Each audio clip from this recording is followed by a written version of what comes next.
Hello,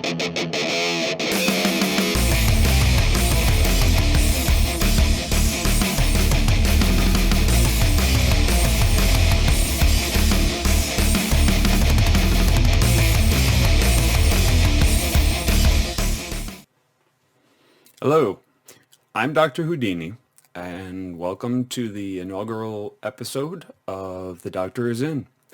I wanted to start something off with a bang when I first started planning this channel, but I didn't really know how, or, well, not how, but what to do.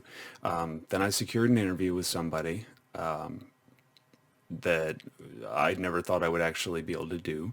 I never thought I would get this person on to my channel and be able to talk about things. And this is the interview with myself, my good man, Tone Dingo Freeman from the Tone Experience podcast that he and I both do. He joined me for this one. And we interviewed CJ Ortiz, who is the Metal Motivator. That's what he's known as. He's a motivational speaker that does sort of surround himself with this sort of metal vibe, which he and I talked in the interview about European metal compared to American metal and how European metal gets a bit deeper. And so, yeah, it's a really good interview. I hope you enjoy it. And yeah, I guess that's it. We'll see you afterwards. You will get in like Flynn. Oh, your man down here says Doctor Hood Unit. Oh, I did. I messed that Hood up. Unit. Hood Unit. EOS webcam utility. Looks like CJ's coming in right now, folks. Working on it. There he is. Well, in case nobody else seems to know, that who we're getting on right now is CJ Ortiz, the Metal Motivator. He is a nationally known motivational speaker, and I learned about him strictly through YouTube and then sought out the stuff after that. But and I think, like I had told you, CJ, that I only wish I had found you a couple of years earlier, because my world collapsed in 2017 and I could have used all the motivation possible. So yeah, we've had those seasons, man. I understand. But very thankful that you are out there for people, and that I appreciate that. Speaking these words of wisdom. And I know I'm not the only one who takes these words, man, and applies them to our lives. Yeah. And that matters. Thank it you. really, really matters. And I found you through Doc. Doc told me about you a minute ago, and I listened to your cast at work while I'm on the machine, and a lot of your stuff really relates to me and resonates inside me, especially. Well, I'll ask about that one later, but yeah. So good to be with you guys, man. Great to have you, man. Welcome to the Tone you. Experience and with the Doctor. So there we go. Right on. Let's do this. All right.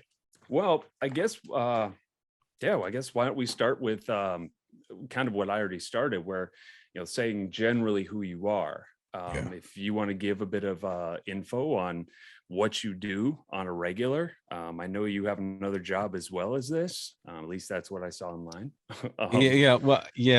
I've been self-employed for a long time, and Metal Motivation was sort of a case study. My business is branding, marketing, that sort of stuff. So that's what my degrees were in. And I've always done this sort of thing. I had some spiritual background, so things like self-improvement and stuff was always a part of it. So I've always done coaching, speaking, counseling, and that sort of thing. So it's kind of a two-edged sword. Yeah. But to finance that sort of work, I got my degrees in visual communications. And so I'd always done that. And so when Metal Motivation came about, I'd been on the internet, since the mid 90s. And I was always fascinated by how things were developing. And so I knew more than the average person did. I've worked out of home since like 91, 92. Oh, wow. So I've never known what traffic is. I've never known gas prices didn't matter much, which is a good thing today, I guess. Lucky man. Yeah. But I've always followed, the the changes in technology and media, and especially when the web started to develop really hardcore in the end of the 90s. But then by the time social media came around, things really began to change. And so I was helping actually another guy who's a coach, a life coach. And this was about 2007. And I was helping him with his marketing. And we got to talking about our mutual philosophies about self-improvement. Yeah. And he said, you know what, dude, I really resonate with what you're saying. Have you ever thought about, maybe partnering with somebody else? And I said, sure. I'm open to that. He seemed like my kind of guy. And Yeah. so I told him, I said, well, I've had this thing for a long time called 10 times more. And so I'd own the URL 10timesmore.com, which is basically and this is before Grant Cardone wrote his 10X book, if anybody knows about that. Yeah. But his approach was apply 10X, 10 times the effort to something. Mhm. I was saying you're capable of 10 times more. So it's kind of two sides of the same coin. Yep. His book is great, and I'm glad he wrote it. But anyway, so we kind of used that. We were getting ready to do that by the end of 2007. He decides to run for Congress. Oh, geez. So he said, hey, man, sorry, I got to bail. But it wasn't too long after that that I'd come up with this idea of mental motivation. It was actually watching a guy on YouTube who was a musician, great communicator, and was was doing a motivational type message on YouTube. And you could tell he was good at video because it was just very, very well done. Right. And this is like 2008, early 2008. So he was definitely ahead of the curve. He had a great message. He looked kind of punk rockish, he's at the Mohawk and all this, but he had a kind of a Brooklyn accent, but he's from Canada. So I couldn't quite figure that It's out. a Mohawk. Oh, there you go. Yeah. But Doug's hair is very glorious looking today, by the way. But he did a really, really great job. And I remember thinking to myself when I saw it, if I did it, I would do it metal. Yeah. And that's kind of where the idea spawned. Within a year, I launched on Halloween of 2009. Nice. But it was really more of, once the idea hit me, I thought, well, this is a really good branding experiment, because my thought was, at the time, as social media was developing, was that before social media, if you were goofing off on the internet, you were surfing the web. Remember that? Yeah. Oh, I remember that. You want to see it. Hey, I wonder if this company has a website. Right. You know what I mean? You were curious. I remember back in the day, it's like the only one I could find was early. It was like Lego had their website. It was so basic, but they had a website. But and there weren't too many others. First website I ever went to was Pizza Hut. Really?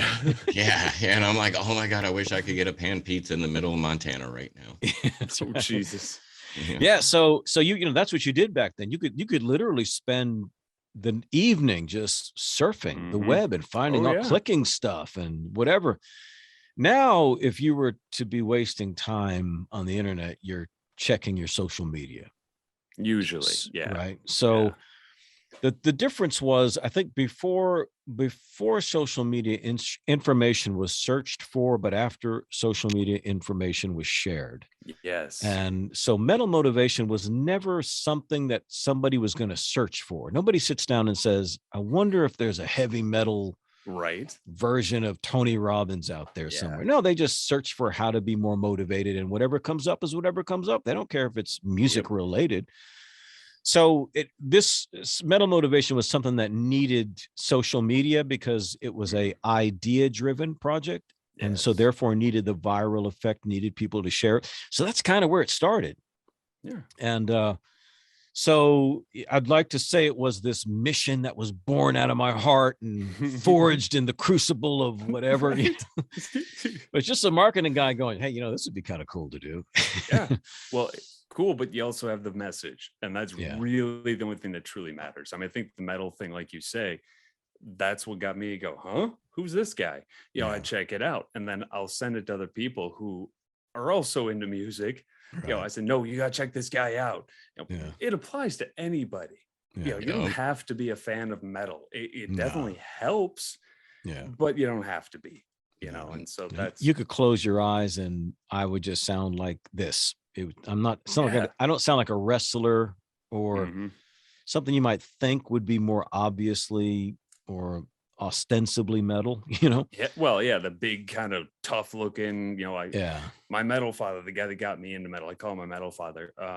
Biggest teddy bear I've ever known in my life. He Yeah. was my former captain, and huge plugs in his ears, tattoos all over. Just this big guy, just a flipping teddy bear.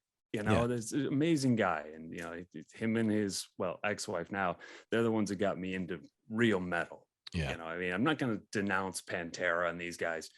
It's not the same as the stuff I've come to really love. Right. A better message, saying things that matter.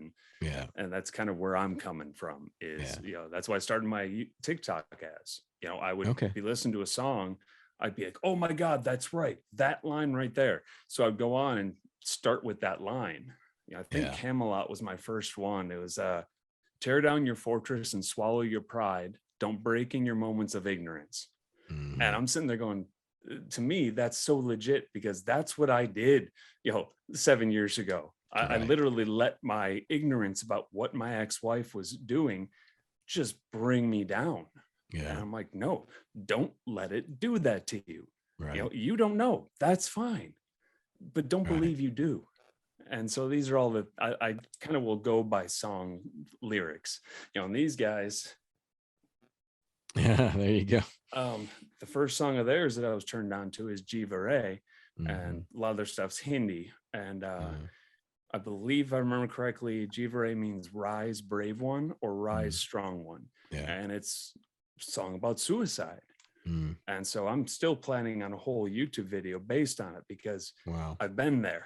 I danced with that devil, only for a few minutes, thanks to my son, but I've been there. I know how it feels to be completely at a loss, that there's nothing for me anymore, and so that's all the stuff that I'm still trying to push at this point. And tech issues be damned now, because this stuff's working.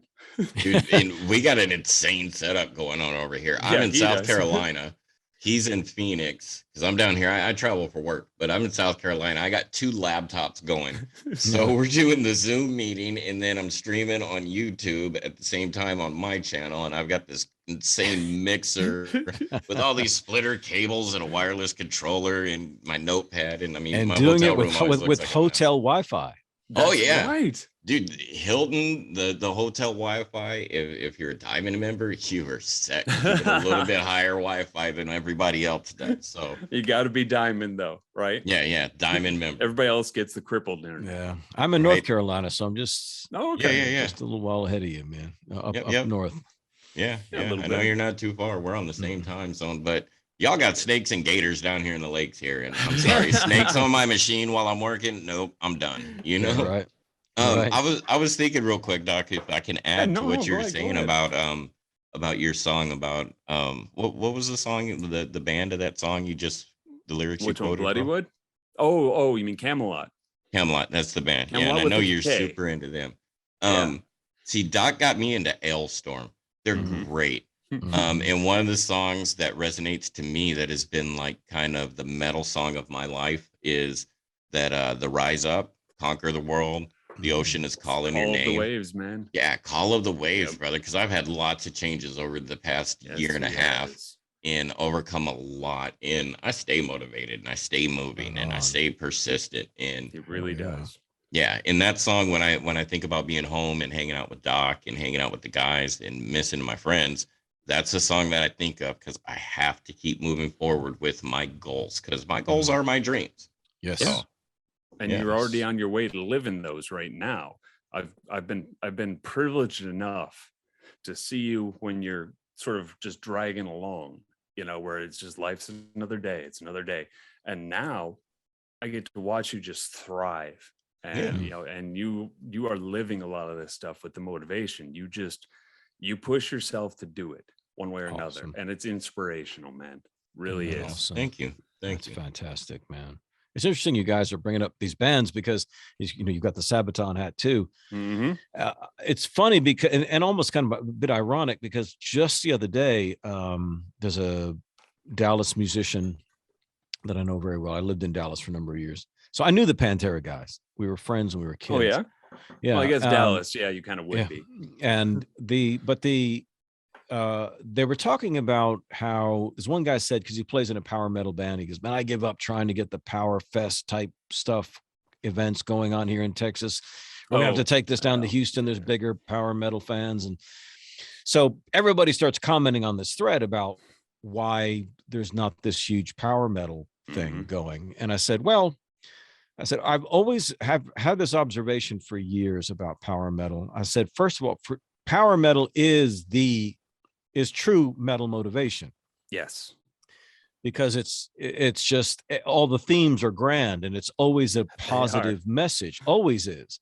Which is why I love it. Exactly. And it's funny also because you'd mentioned like Pantera, because I was setting my comments over against what's happened in Dallas-Fort Worth, which I said is still suffering from the death of Dimebag. Oh God, yeah. So if you go there, just even from a fashion standpoint, it's a lot of how Dimebag dressed. So it's very dressed down, bandanas and kind of the Black Label look. It's just a little bit more sloppy. I hate to say it. It was like a metal grunge look almost. Yeah, kind of a metal grunge look. Yeah, exactly. Yeah. And so I've always had a more European flair to things because of the New York background. And so a friend of mine who I actually started Metal Motivation with back in 2013, we went to what was it? Alberta, Canada. They had the Noctis 666 Fest, Metal Fest. Okay. Yeah. So it was half expo and then half bands. And it was like bands like Exciter and Girls School and Possessed and Carcass and bands like this. Yep. So actually David Brocky, you remember who died from, who was the lead singer of Gore? I remember. Yeah. I actually met him on the tour bus. I am a best friend of my ex-wife, lives down there and like worked at some diner that they used to come into all the time. So she knew them. I was in Milwaukee at the time and they came to town. So she got us on the tour bus with the guy who designs the costumes and played Gorgor back in the day. And I'm just sitting there while, her friend and the guy are talking. And this dude walks out of the back of the tour bus wearing a Cleveland Browns like practice jersey, like the whole mesh shirts, comes out and comes right up to me and starts going on about the Browns and fantasy football and they're killing my team. And I laugh and I say, man, I tried the fantasy football thing and I failed miserably. I don't follow it. So, and he's like, it just sucks. I'm like, I hear you. I've got friends that do it and it sucks. Right. After the show, we're in the car on the way home and her friend says, do you have any idea who that was you were talking to on the bus? I'm like, I don't know, roadie guy or something. She's like, that was Odorous. I'm like, oh my God. And then he died like a year later. Yeah. And tragic. So it's like, at least I got to meet the guy. Kind of sucks how it went, but smart guy, very creative. And he was speaking at the Noctis thing but he had to cancel. So all of a sudden I get this call out of the blue from the person who was putting together this festival and said, would you be willing to take his place?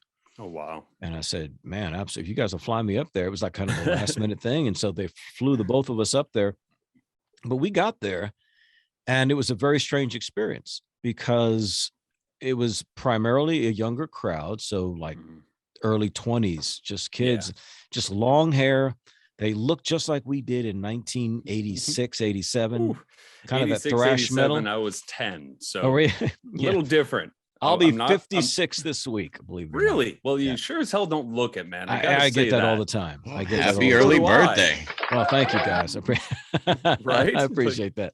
You gotta love it when you don't look your age. And it up until the last 10 years, it was always a curse because I mean, I really looked young, always looked like baby young, That's what I did too. So I was kind of waiting for me to catch up a little bit, but I mean, I don't color my hair. It's just very strange, color, but it's a very, I know it's coming and it probably will all come in like in a single year. You know what I mean? But until then, this is what makes me look a bit older. Yeah. Until then, we that off, I look like a baby. Yeah, you look like a baby, right? And I love people guessing my age. Yeah, because yeah, they're forget about it. always off by close to 10 years. Yeah. And I love it. Getting Yeah. back to Guar real quick, like Oh yeah. um, every time I went to a Guar show, I always got right up at the rails Oh because I man. was so waiting for an opportunity to steal the cuttlefish of Cthulhu off of Oh, Odorous and Jesus. just run out of the venue with it because I was like, oh. But I mean, that was like 20-something-year-old me, you know? Yeah. I don't think I could do it again, by the way. I think they're playing up near Massachusetts this Yeah, month. probably. They usually Yeah, start they're on touring in tour the right now. spring. Yeah. Yeah, they Yeah. usually start in the spring and then go around to Halloween. And they're almost always here on Halloween for some reason. I don't And know I saw why. them at the Marquee in Yeah, Arizona I've seen the them then. year Odorous died. Ooh, okay. And they did a great tribute to him about this whole time travel Viking portal interdimensional thing and how he got stuck back in. So I mean, it was an awesome tribute to Odorous, man. Yeah. It was such a great show, and they brought Gorgor out at the Marquee. Did they? Yeah, dude, that stage is Wow. way smaller than like the one at the Celebrity Theater down there. But yeah, they brought Gorgor on that thing. It was legit awesome. Wow. Yeah. And there was a point to what I was saying. Yeah. So anyway, I took his place up there. So we go up there. Everybody's dressed like we were back then. There was no mosh pits. All they did was bang their heads. Again, these are kids. Huh. I didn't see a Pantera t-shirt. I didn't see a bandana. It was all just black metal bands, death metal bands type stuff. And so I felt like me and my buddy who were like, we were there in the foundations of this all. We were part of the new wave of British heavy metal, early. So we were there from the outset, and we were asking ourselves, are we even metal enough to be here? Right. But what you could see was the clear European influence. And so I was going back to this thread of this guy talking about lack of power metal fans in Texas. I said, you know what it is, man? It's kind of like why, soccer is never going to be like it is in Europe. Right. Yeah. I said, it's just power metal sings about themes and imagery and culture that resonate more with the European audience. Because those kids grow up and they look and they see, a few 100-year-old castles on the hillside. They see knights. They have kings and queens. They know Viking families. It's a part of their culture. Been overthrown. Yeah, exactly. So those themes resonate. That's why a Manowar can play to 1,000 people here, but headline in Germany with 35,000 people in attendance. That's why they play over there, man. Yeah. And I said it in Texas. It's that Pantera thing. It's so people don't know the history of their country. And it's a very short history. So our bands sing about things like family dysfunction and drug abuse and, that kind of stuff, or raising hell at a beer party, Right.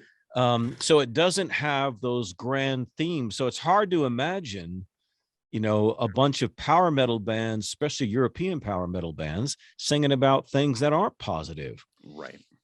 Like an old friend of mine used to say all the time, he goes, dude, I learned more about history from Iron Maiden than Western Civ class in high school. That's what I say about Sabaton all the time. I mean, there's been memes all over the internet over the years that are all I know about war, I learned from Sabaton.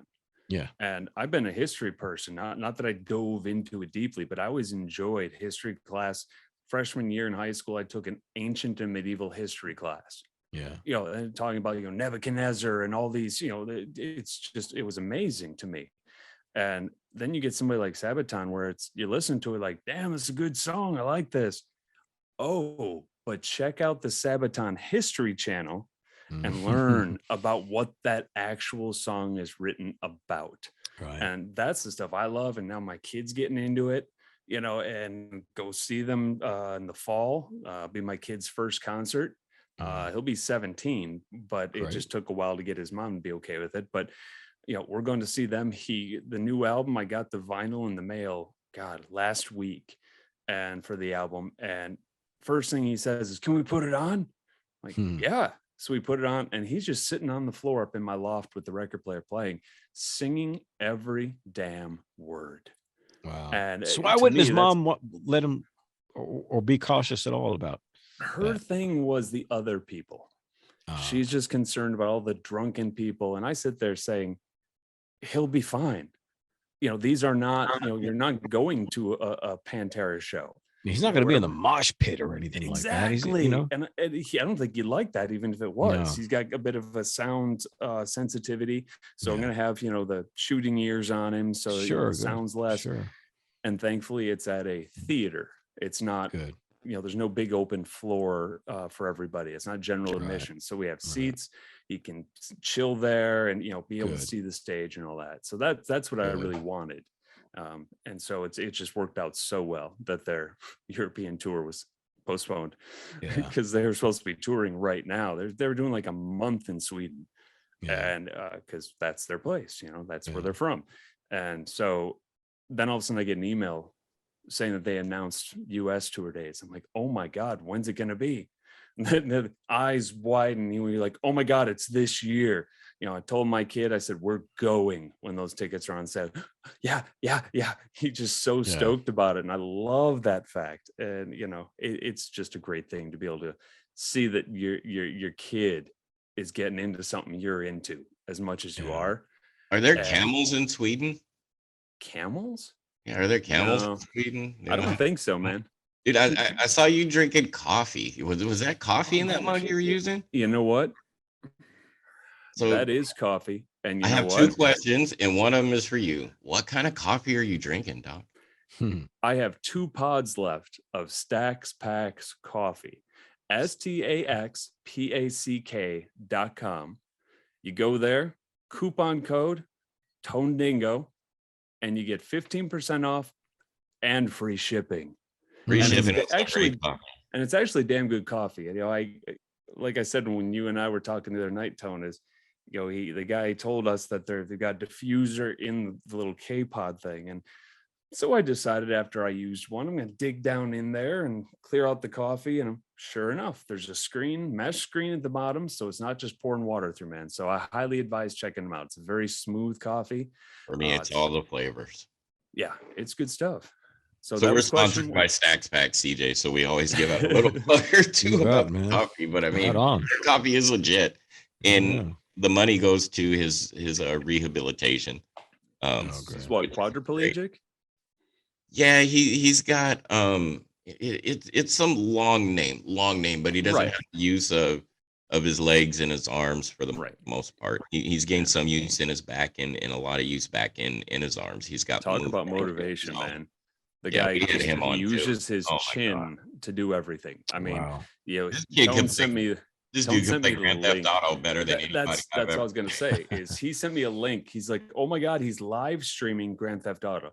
Okay, so I go over there, I check it out. Sure enough, he's got this thing under his chin and he's driving with it, in Grand Theft Auto. I'm just like, that. Just something so simple as that. I'm like, the amount of drive that it takes to push yourself to that limit. Yeah, not limit, but to that point where he paints too, and he does a lot of wonderful things. All right, so I had like a small sub question now for CJ because I saw CJ drinking something. What are you drinking over there, CJ? Oh, just one of the beers from the fridge. Nothing special.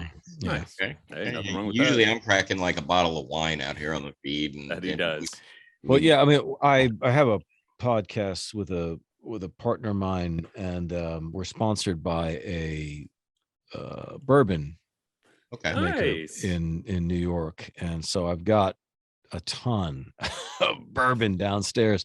Nice. But and me and him, we hope we have some private coaching groups, and like I said, we do a podcast and we do some private live streams and stuff like that, and so we'll tend to break those open, but we get just so much louder when we've been drinking the bourbon as opposed to drinking the beer.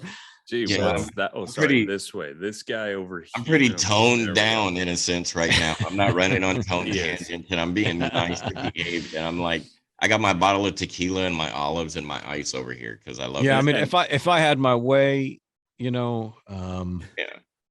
how it would, because I'm me and him talk about this all the time because we understand the sensitivities that people have to substances and all that. And we're happy, motivated people. Yeah. And so the more alcohol you give us, the more happy and motivated we get.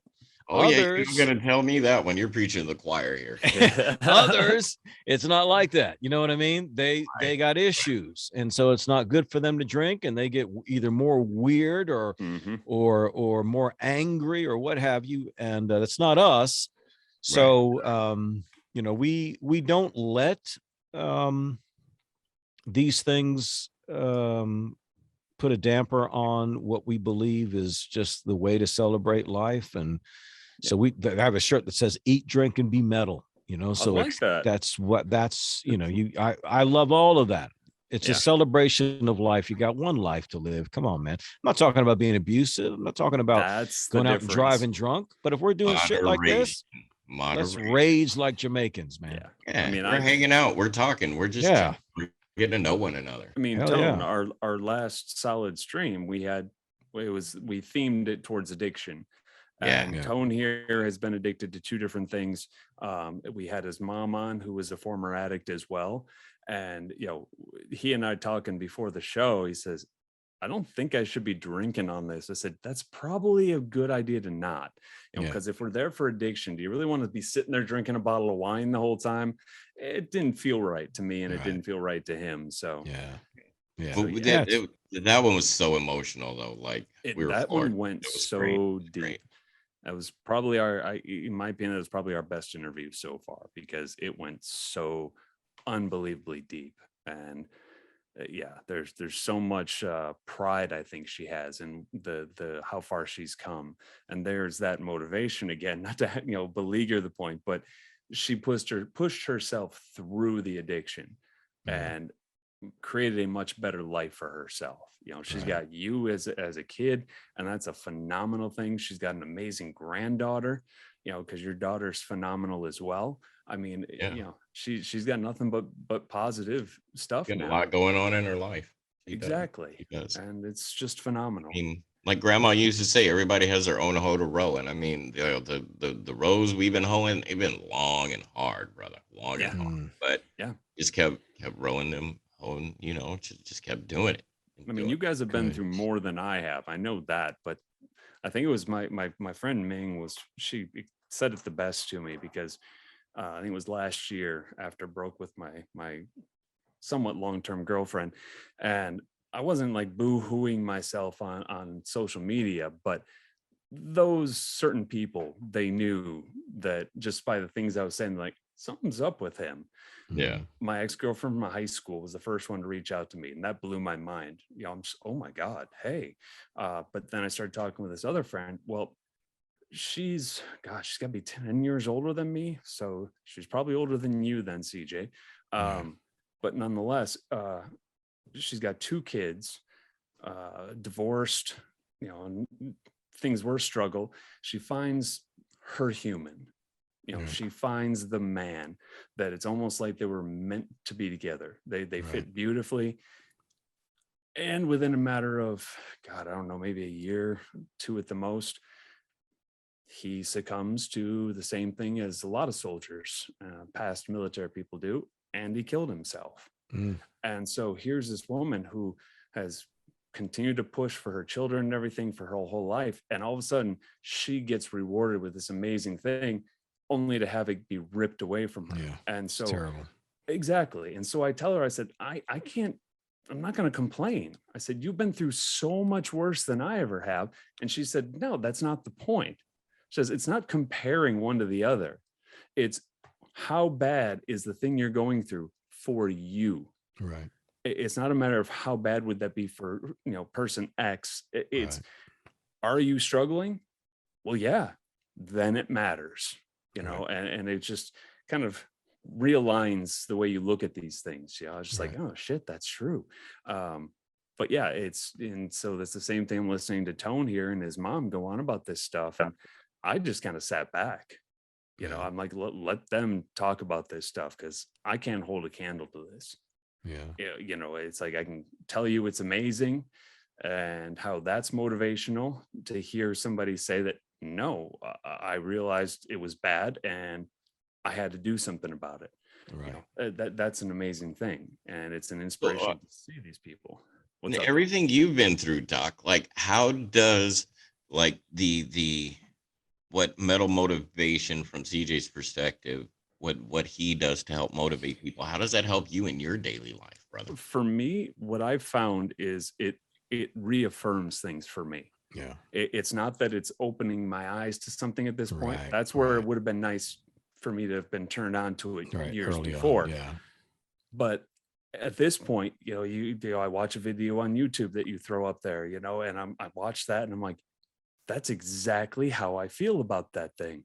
Yeah. Huh. But a little different way of looking at it. Right. And so to me, it's affirmation is really what Yeah. it boils down to. Because if nobody else is affirming these things, it's difficult. I mean, I'm not the same person I was 7 years ago. Right. I was an absolute disgusting beast with my ex-wife. Lots of psychological crap that I pulled for Right. 19 years with this woman. Mm. But then all of a sudden you open your eyes to what you've been doing. And it took me about a year to kill that old guy Right. and realize who I truly was, because I had never allowed myself to truly be who I was. Right. So you start to do that, and then eventually you start to love yourself. And then when other people are coming up to me, say, I'll be talking to them about stuff I've done in my life, because we'll just be talking deep personally. And regularly those people will say, no, that's not you. I'm like, Mm. no, it's not, but it was. Yeah. And nobody can see that because they see me for who I am now. Right. And that's reaffirmation, or it's affirmation that I'm like, okay, I'm doing the right thing. Yeah. Me just being who I am now. It's not, oh, I did that thing and that's what was important. It's no, I'm being myself, and people And I are know. picking up on it. And, What's up? and I know part of becoming new, that awesome butterfly, once you go into in that metamorphosis stage, Yes. to become the new people we are now, is we kind of have to kill the old person we were. Because if not, we're not going to get past those demons that we've dealt with or haven't dealt with, that we just continually just push down further and further and further. So we got to kill our past selves. Yes. And move forward and become the new person that we're meant to be. Right. People love compartmentalizing, man. Yeah. Just put in a box and shove it away for later. No, you face that and you deal with that right here, right now. Right. And that's one of those things that I've pushed myself to do. I mean, Tone knows the last woman I dated, and you're just a heartbreaker, bro. It's the same woman, man. And I wasn't. How many chicks has he woman. told me about so far in this conversation? Two.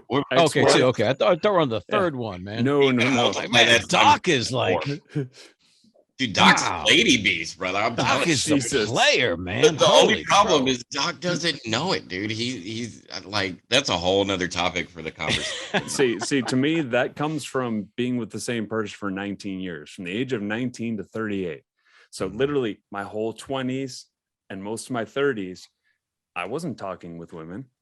I didn't know how to talk to them. I didn't know how to flirt because I'm with somebody and I had no intention of doing that. Well, now I'm single and I'm like, oh crap. Bro, from my perspective, go ahead. I'm sorry. I didn't mean to interrupt you. I was just going to say, so I had to go back and learn all these lessons.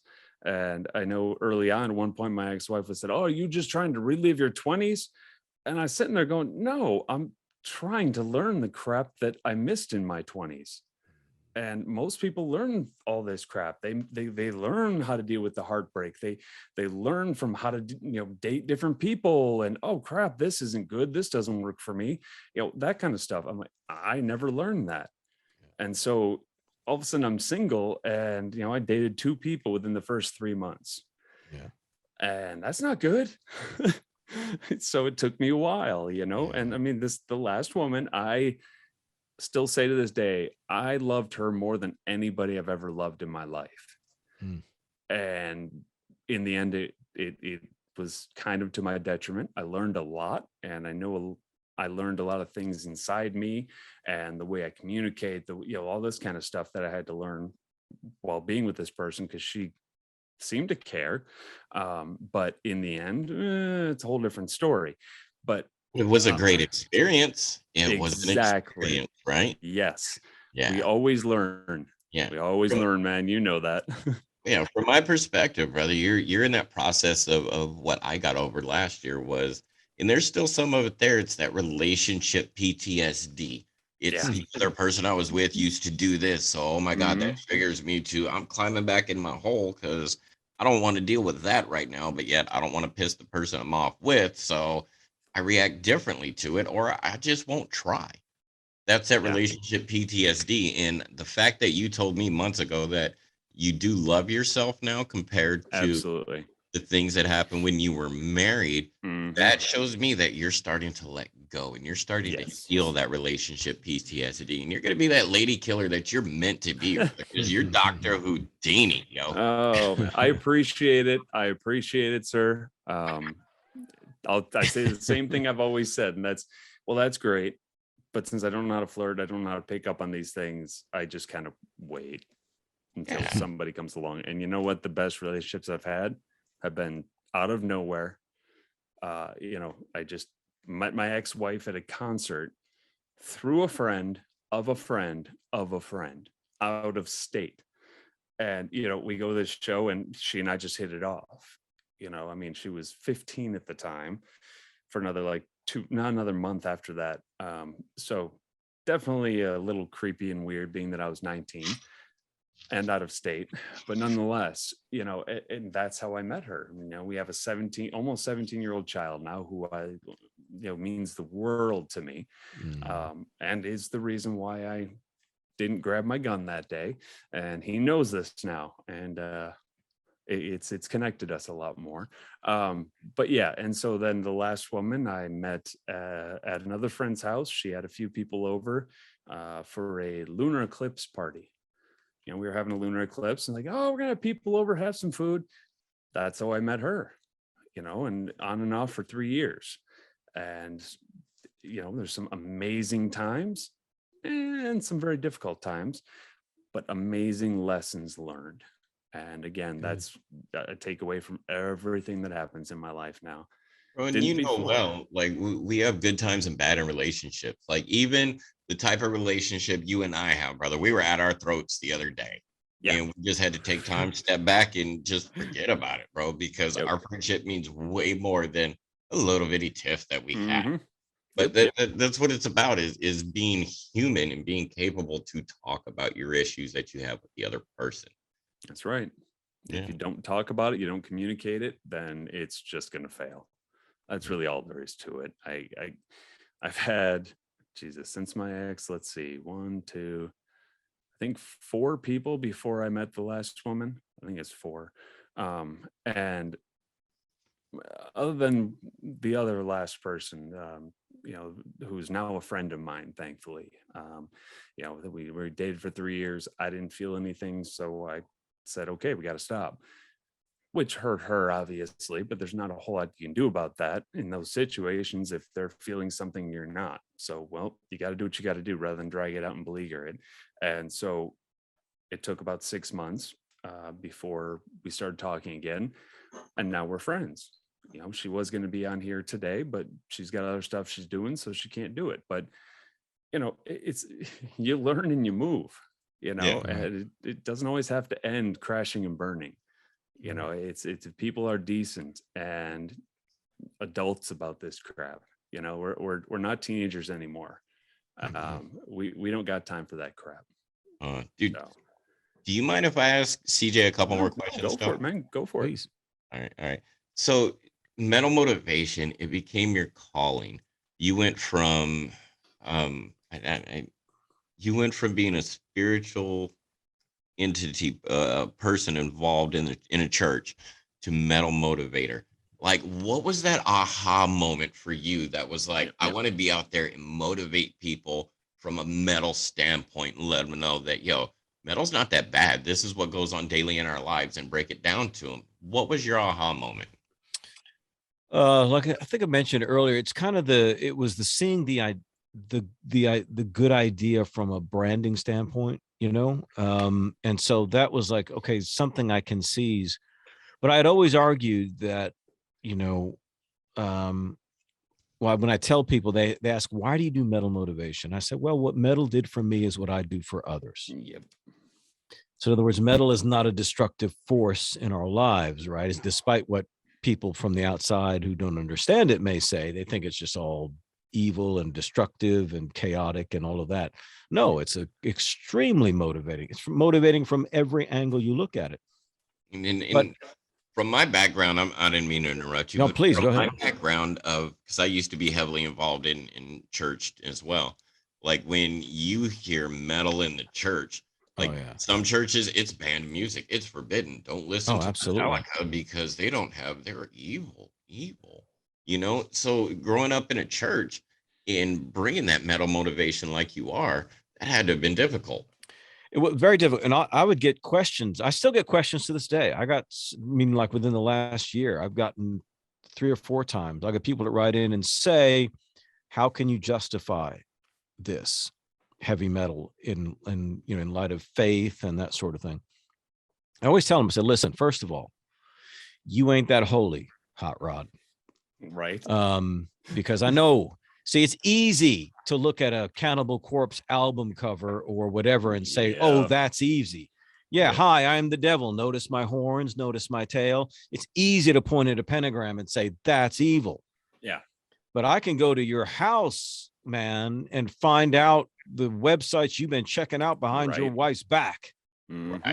You know, I guarantee you Pornhub's going to come up in your history, man. Oh, God, yeah.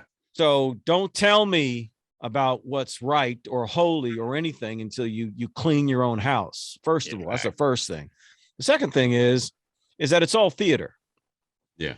It's all theater, man. I mean, Tom Araya, I remember him talking about the song Disciple, where they sing God hates us all.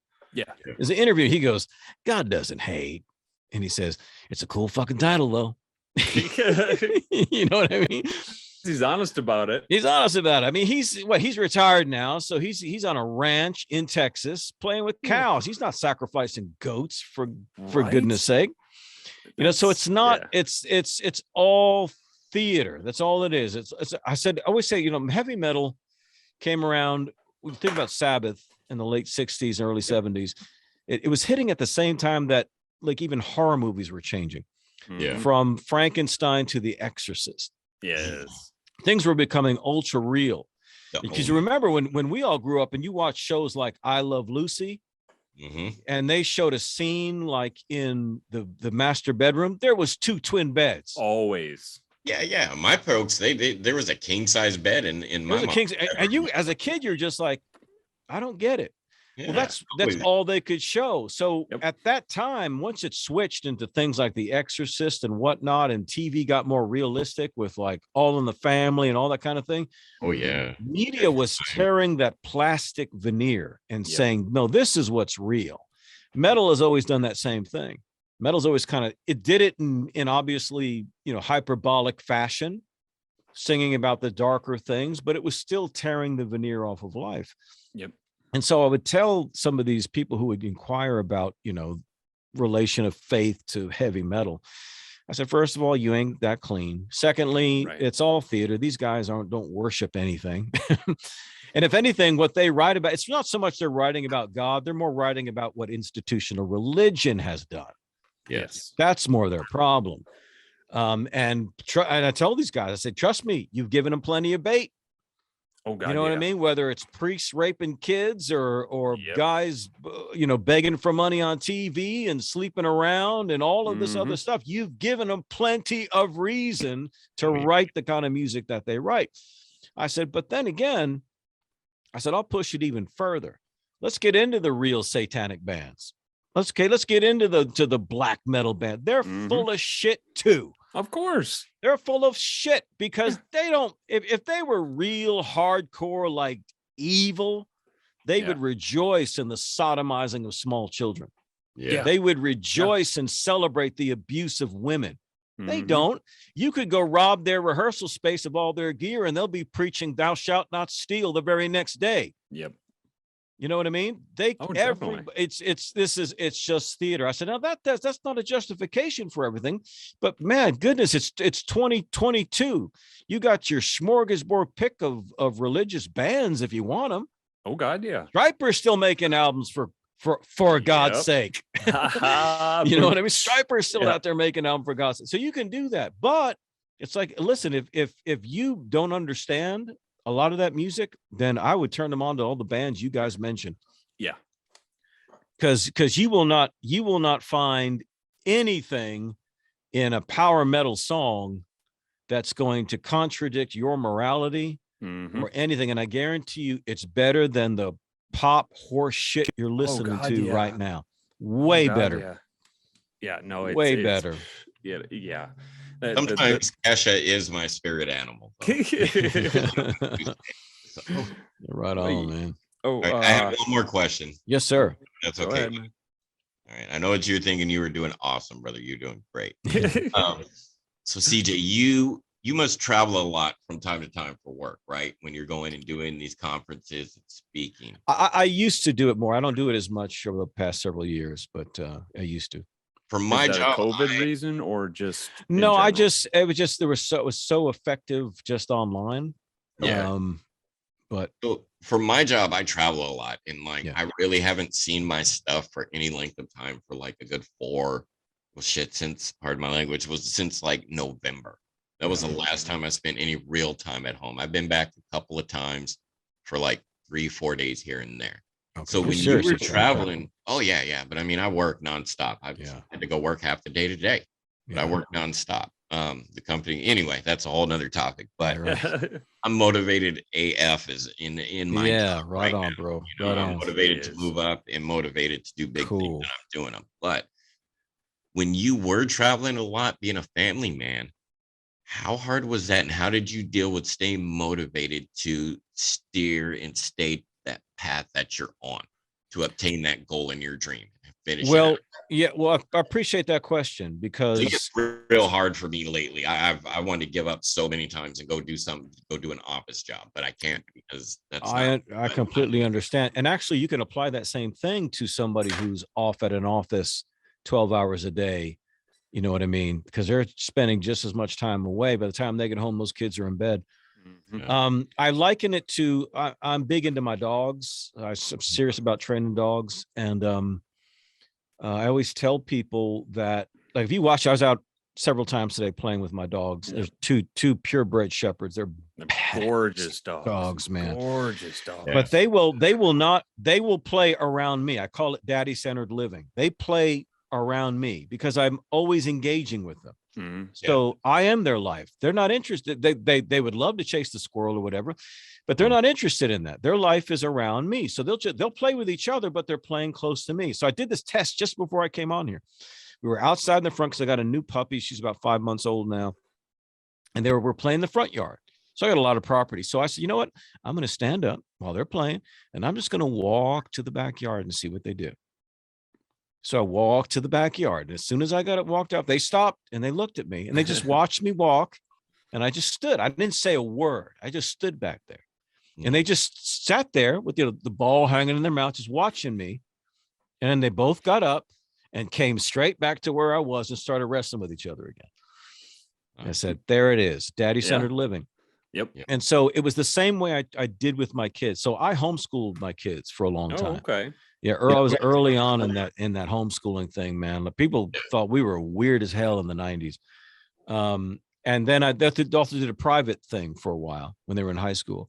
My daughter homeschooled all the way through. Now they're all grown. My youngest is 24. My oldest is 34. Oh, wow. But they're all solid. They all work with me, all three of them. That's all awesome. three. Oh, that's amazing. And yeah, that's bad. My son shoots a lot of video and vlogs with me and my business partner that I do stuff with.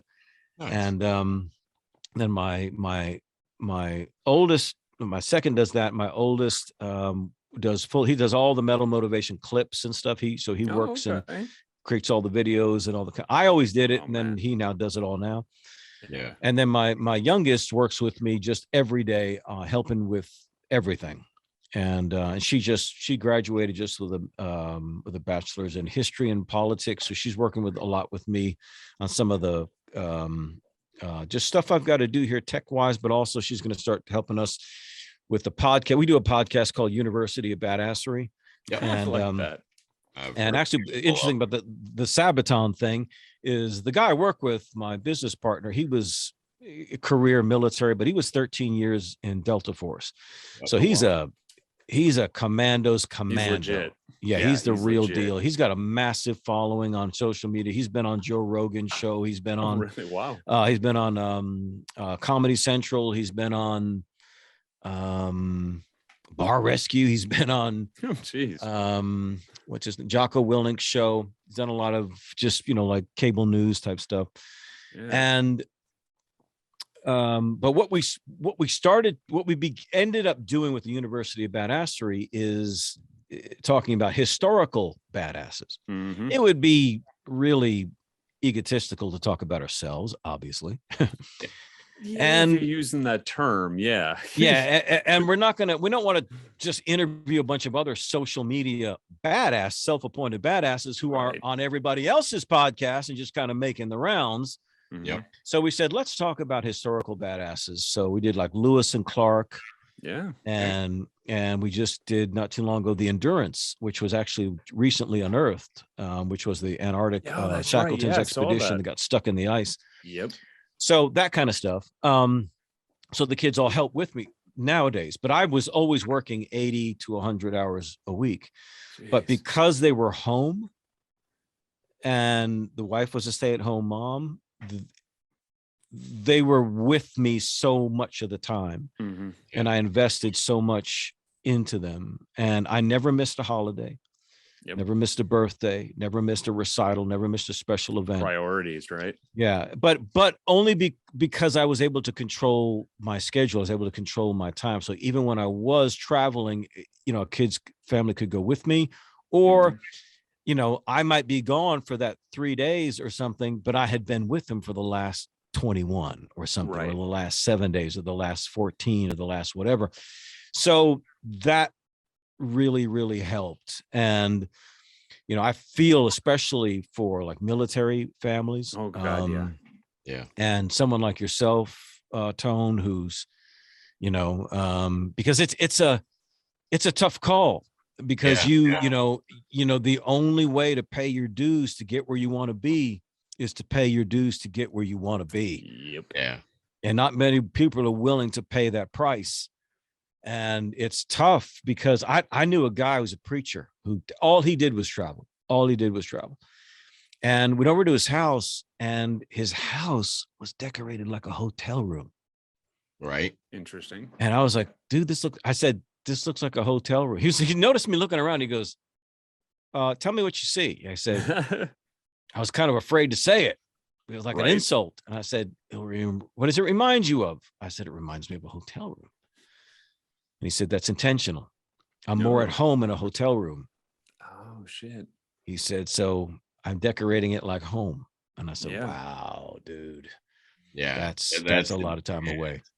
That's too yeah. much. And there's a moment where like certain hotels I stay at, and I stay in the same rooms quite frequently.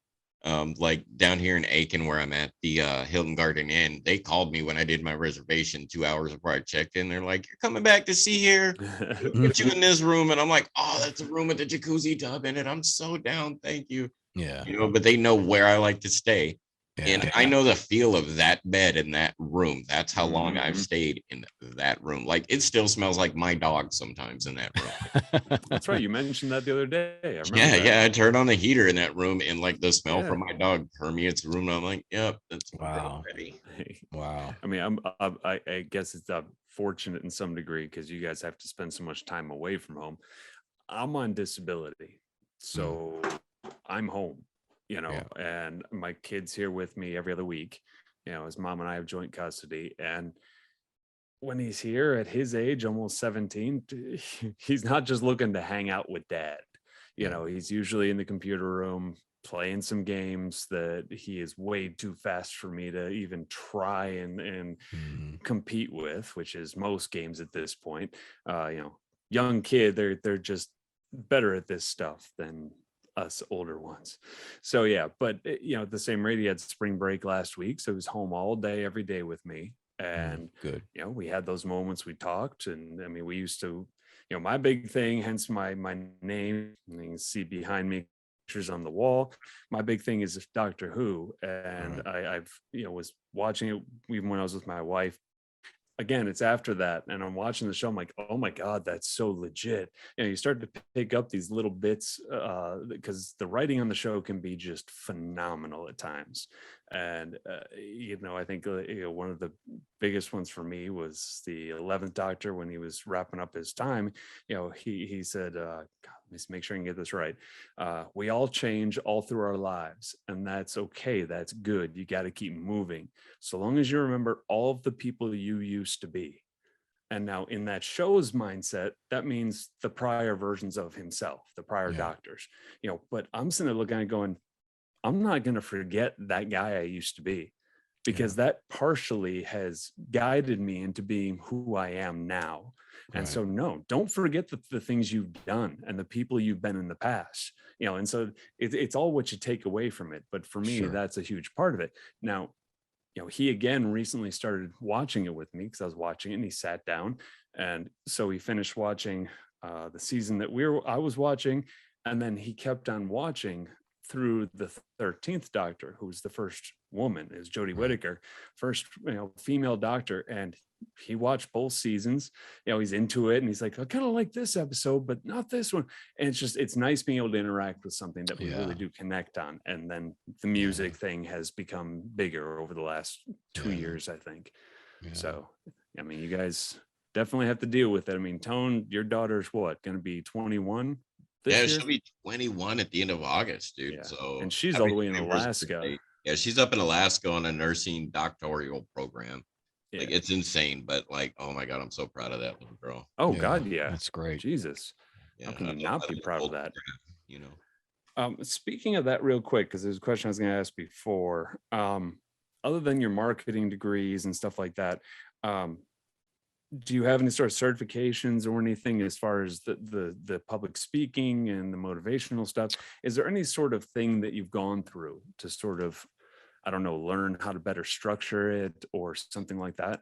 Well, if you notice, back in I don't know how it is now, but back, what was the original voice talent show? What was it called?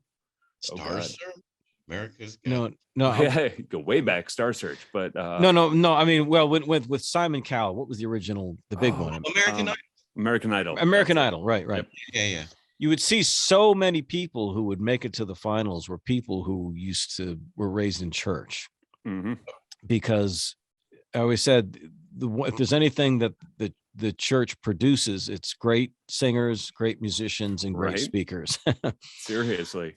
So Esther was on American Idol. I'm sorry. Yeah. No, that's exactly. I had the opportunity to work with him last year when I was working at the Little Rock Air Force Base. He was like loading the muck from the shoreline for me that I was putting from the lake.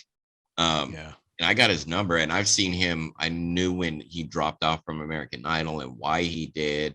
And I saw him bring his guitar to work. And he'd sit there at lunch break and he'd play guitar. I'd sing a little bit with him, as much as I could. But now he's touring again, and he got just signed to a label. I think his tour just popped off down in Florida, but dude, he is blowing up on TikTok quick out of nowhere. So many faster than I blew up on TikTok. Yeah, so many are doing that. But he's from a hardcore church background and choir. There's just because you're practicing all the time. Yeah, you can see it in his eyes and you can feel it in his voice. Like, he means what he's singing, and that's a great argument right there. So for me, that it was the basic thing was the hunger. I was just very, very hungry, and I've always been a motivated person. But when I was in high school, I graduated in 84. So I was so my high school years, 80 to 84, that was the big explosion of heavy metal. That was when everything was coming about. So, good luck staying obedient during that period of time.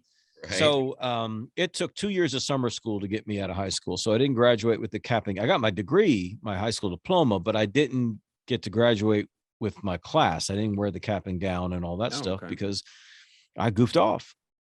Yeah. So I had to go through summer school to get it done.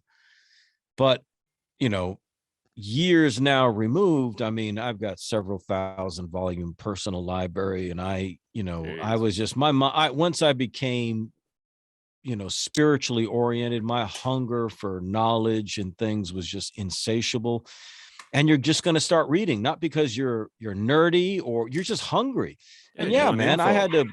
I had to look words up and all that sort of Yep. stuff. But They'll do that. exactly. But I sat under, I wasn't in an old stuffy, Presbyterian church or anything like that. I was in the mega churches, you know what I mean? So it's Oh, kind yeah. of these Joel Osteen kind of characters up on the platform. So you're under great speakers all the time. Mhm. And it was, you're just in, I mean, I went through a little like ministry school thing that they had, but that was neither here nor there.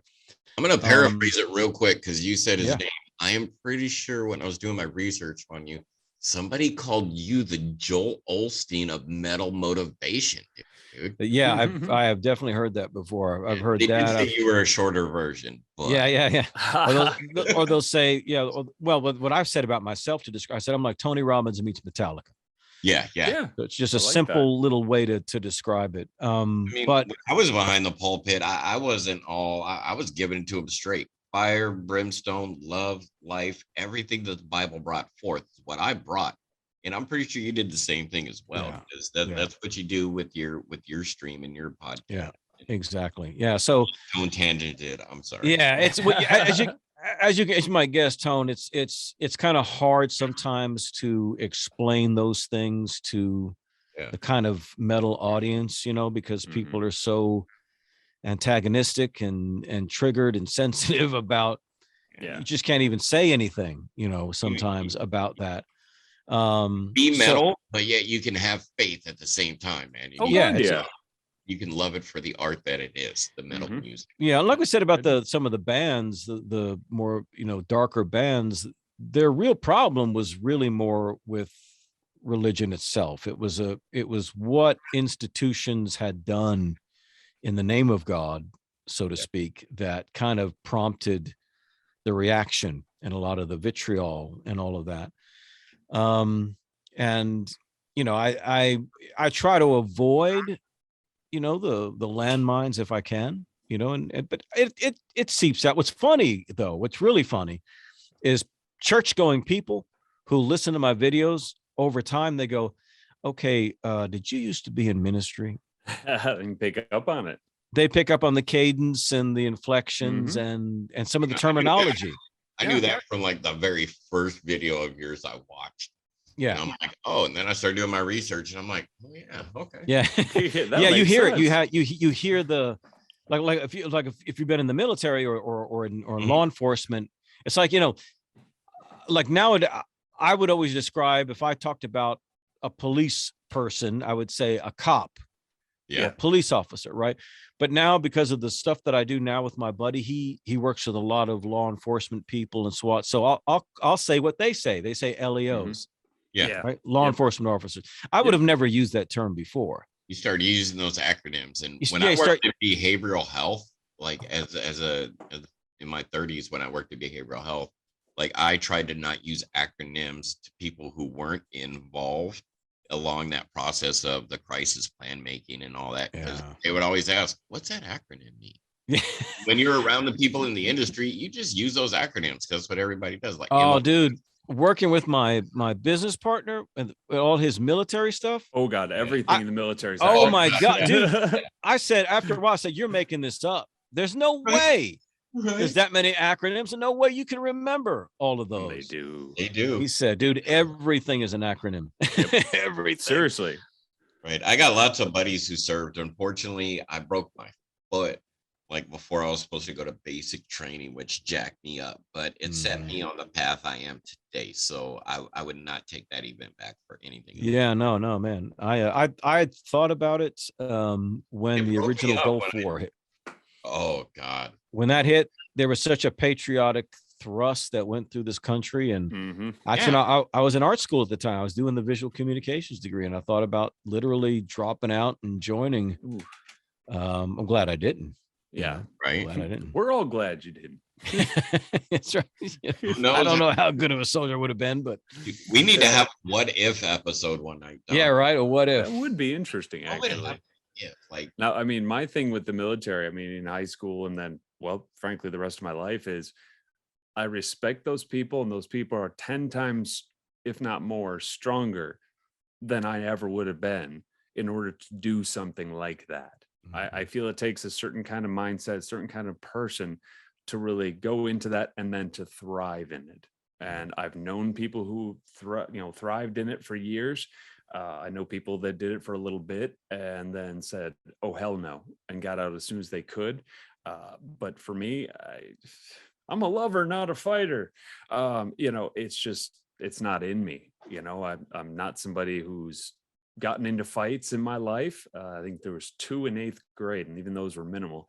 I'm like, so going out with a weapon in my hand, as much as I do enjoy shooting, Tone knows this, I've never shot at a living thing before, hunting or anything. I'm like, if I can't aim a gun at a deer, am I going to be able to aim it at a human being?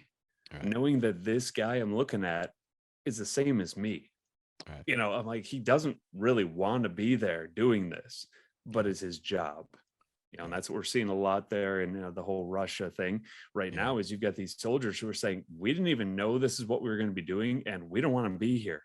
Right. And so it's like, there's different circumstances, and like you say, with the, patriotism, I said it after September 11th. I said, oh man, everybody's going to be signing up to be in the military, and they're all going to get sent overseas because at the time we hadn't invaded yet.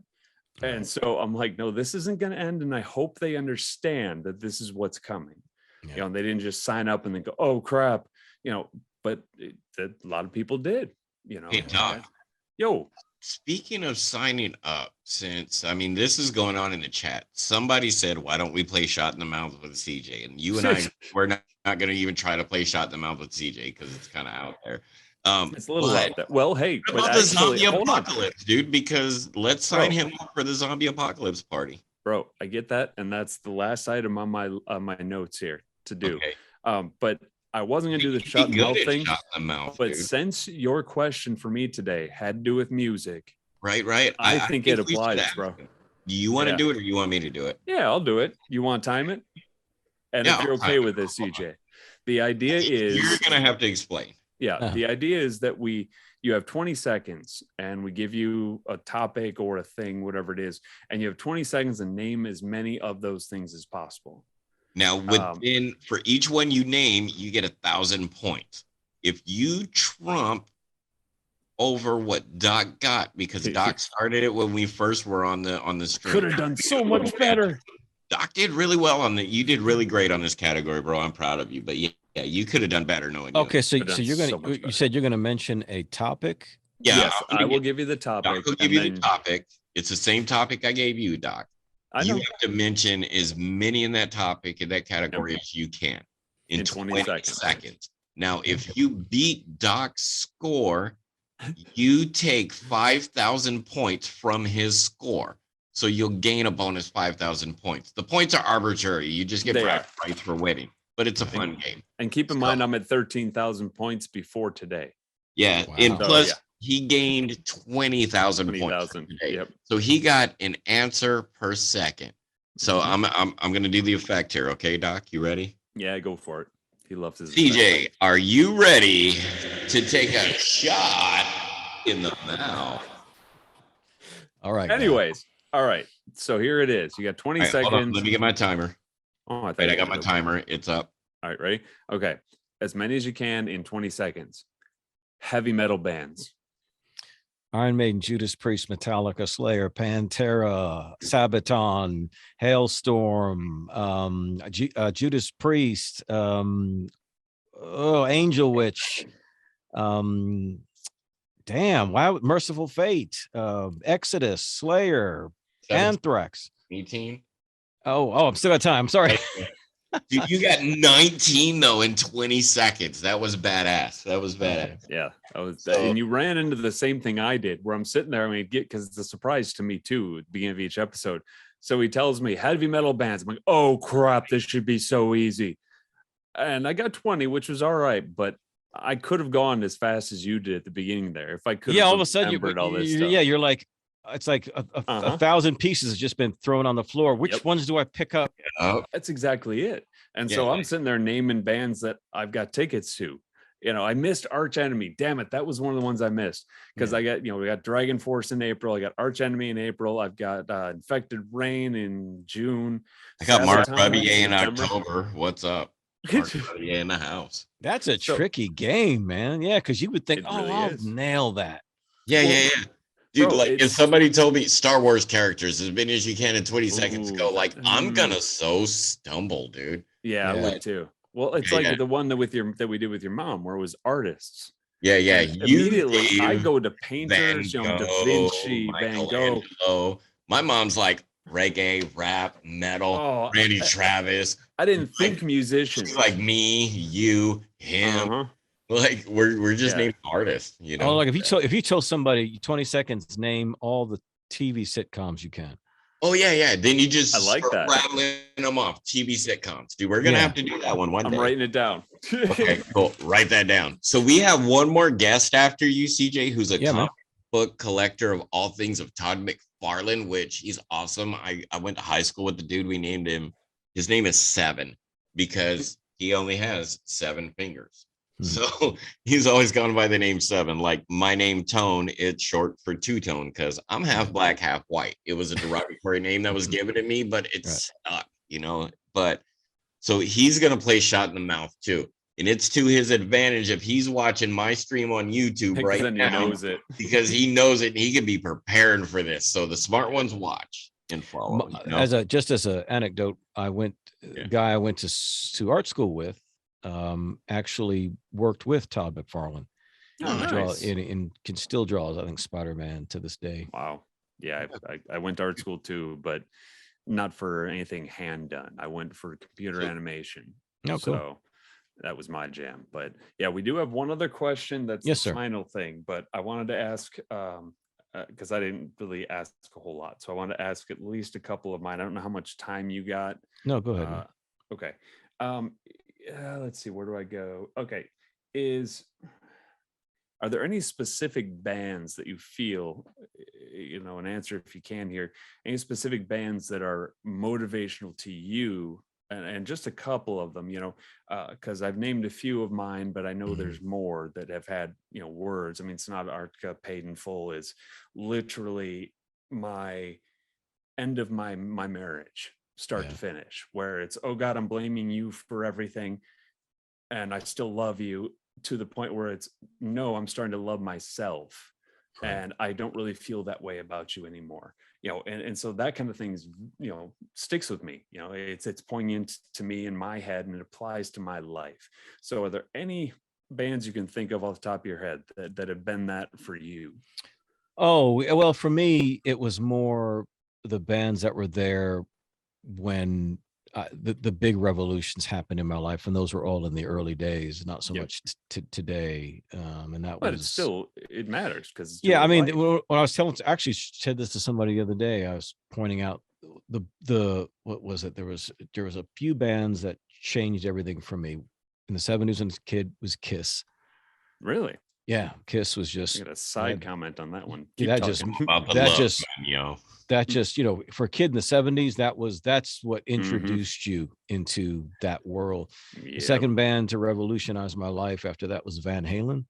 Yeah. All right. First 2 albums. Then the next band to revolutionize my life was Iron Maiden, because I was the new wave of British heavy metal. So this is like 81, 82. Yeah. So like I saw Maiden on the Number of the Beast tour. Ooh. When Bruce's first tour with them in 1983 in Manhattan. Man.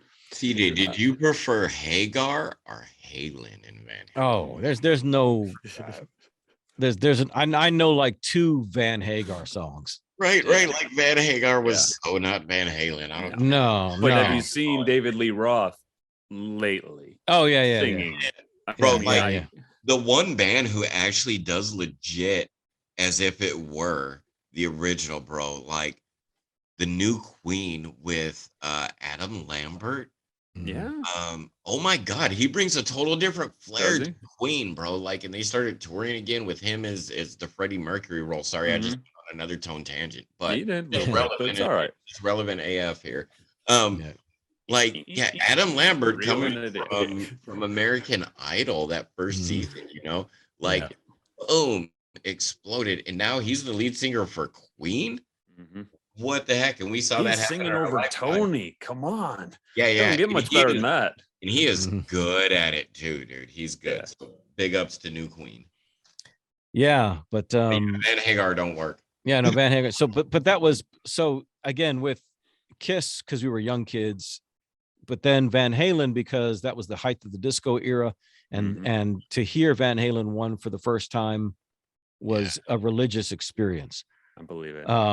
And but then everybody, but then everybody was still listening to Bad Company, Styx, AC/DC, that kind of stuff, Yeah. and I was a little bit tired of that. And so once the new wave of British heavy metal came in with all the bands like Angel Witch and Budgie and Tigers of Pantang and Raven, but then Iron Maiden, Mhm. those first two albums was revolutionary. But then it's when I discovered Metallica, and it was Yeah. when Kill 'Em All really wasn't out yet. It was kind of a demo I found in Is an that import metal up section. your ass? Up your Yeah. ass. Isn't that it? Yeah. Yeah, and so Sure, that My launched first concert. yeah, that launched everything for me into a different direction.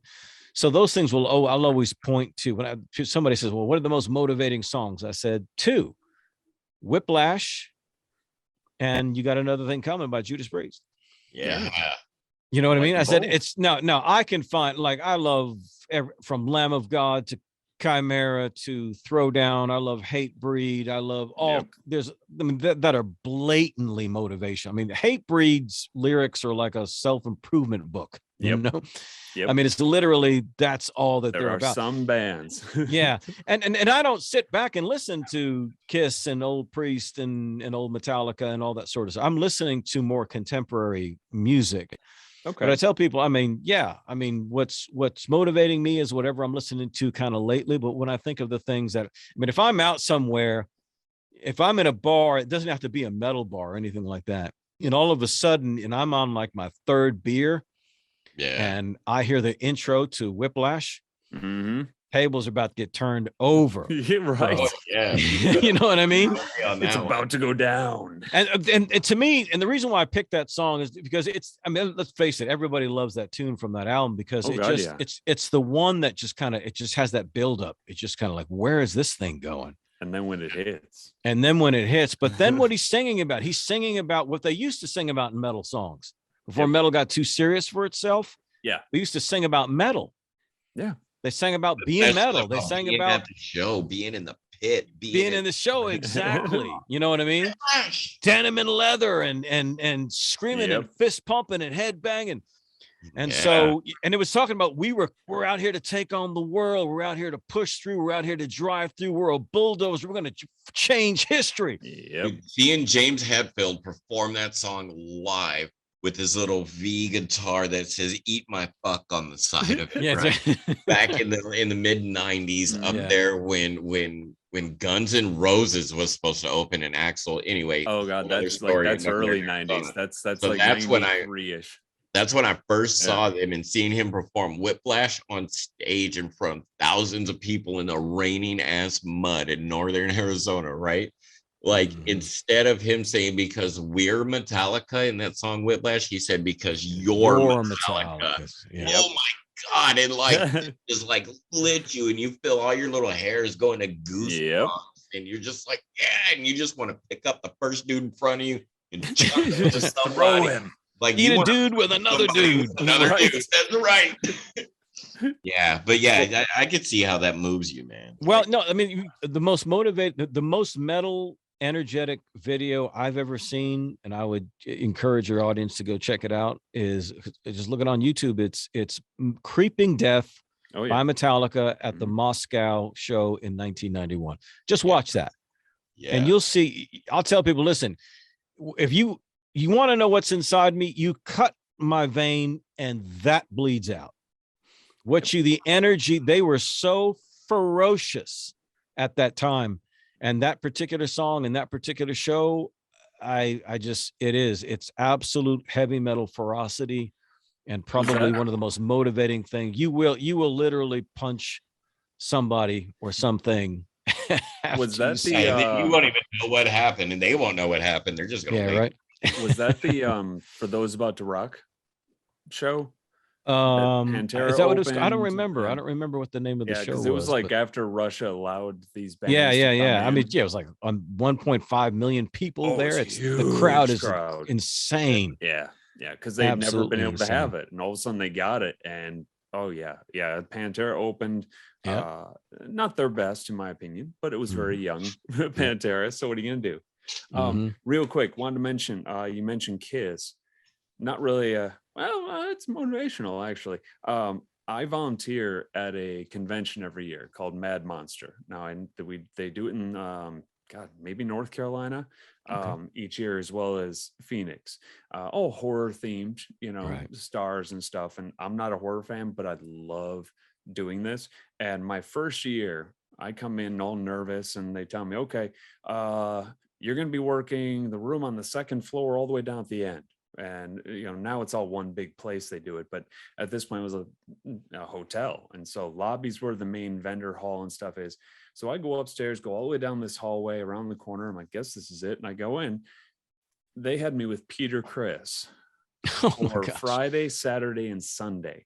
Him, his Wow. wife, and his tour manager. Now this guy, I've never really been a Kiss fan. I admit that wholeheartedly. I'm just not.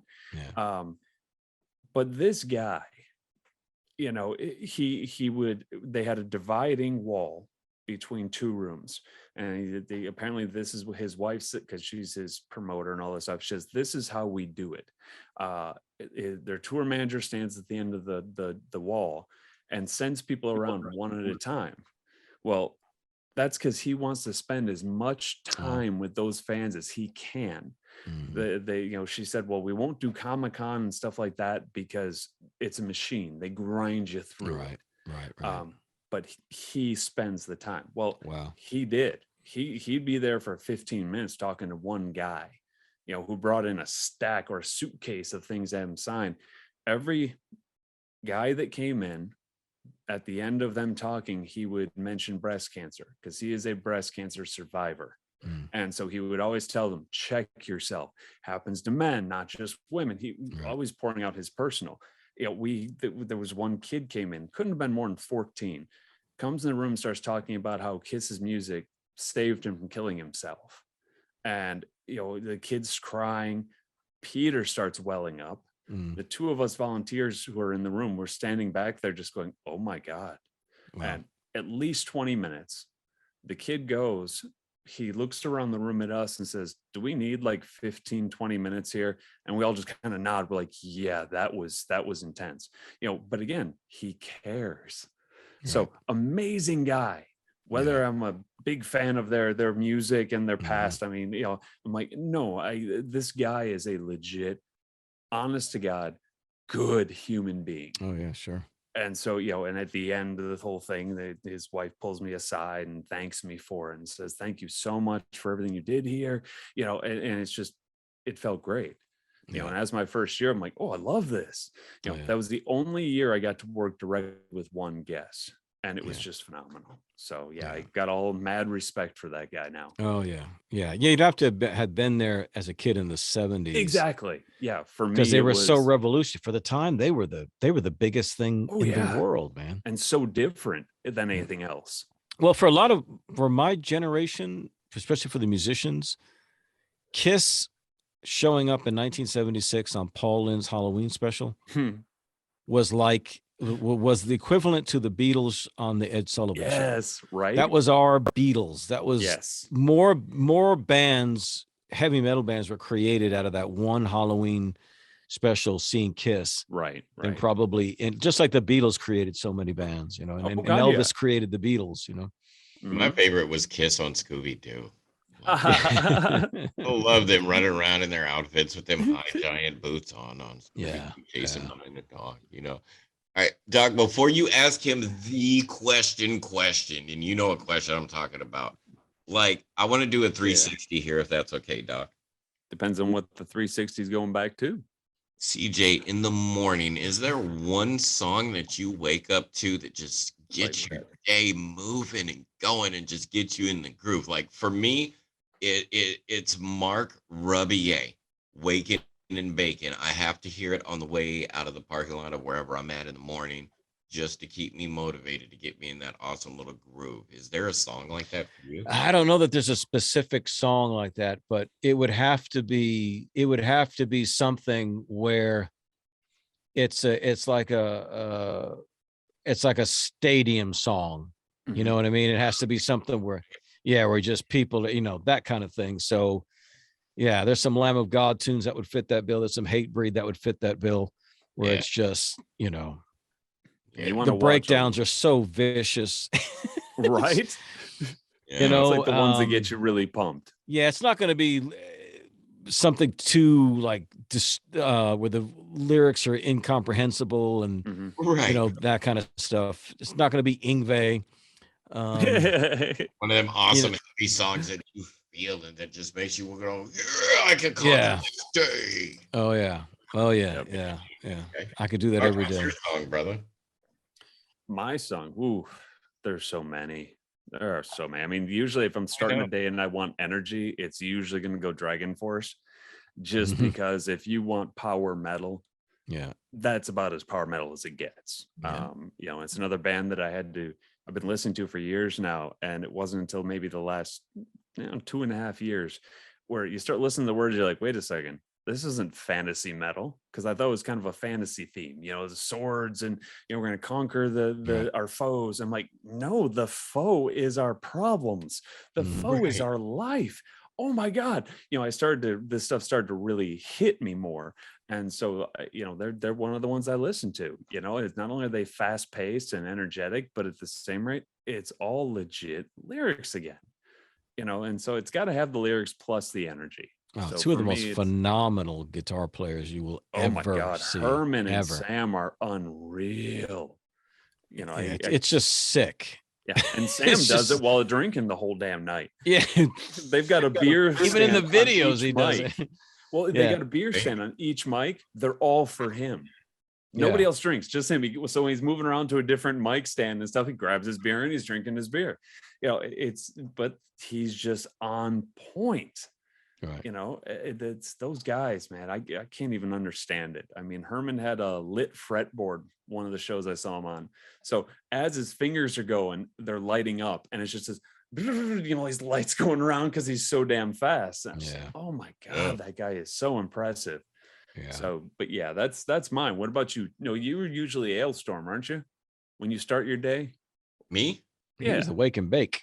Yeah, Mark Rubier, Waking and Really, Bacon. That Mark is the Ruby, even to begin your day? that is the first song, dude. Because Okay. you know me, I'm a slow waker, dude. I Yeah, get that's up and I true. get in that That's true. truck, open up my monster, I light me a cigarette while my work truck warms up.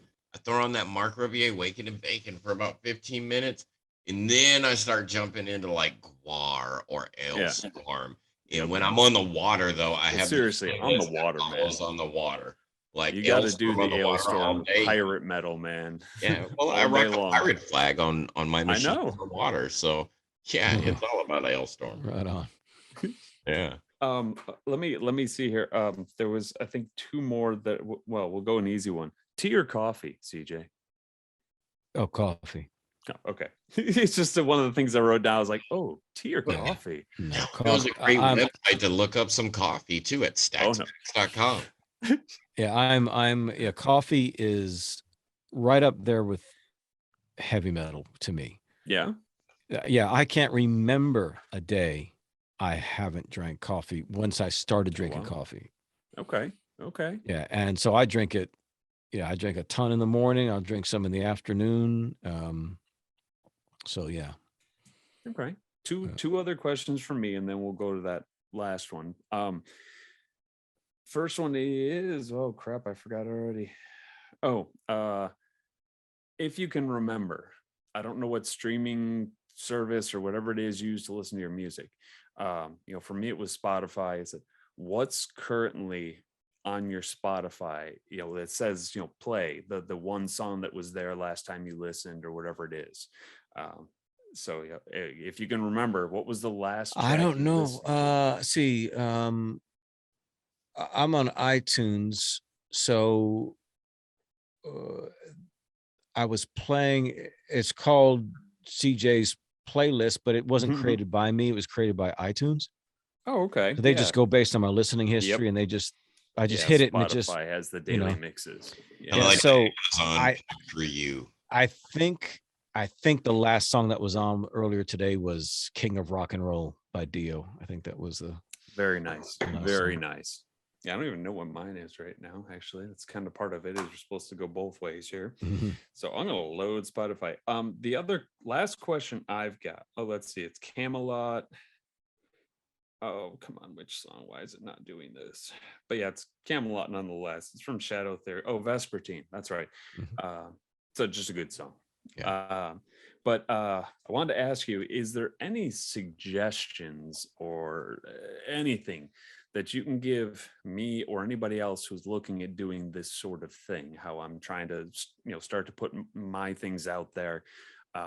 I think this is probably going to be the start of it, of my YouTube at least, and continuation of my TikTok and stuff like that. Is there anything you would recommend for somebody who's just starting trying to do this kind of thing? Holy crap! It's a big question.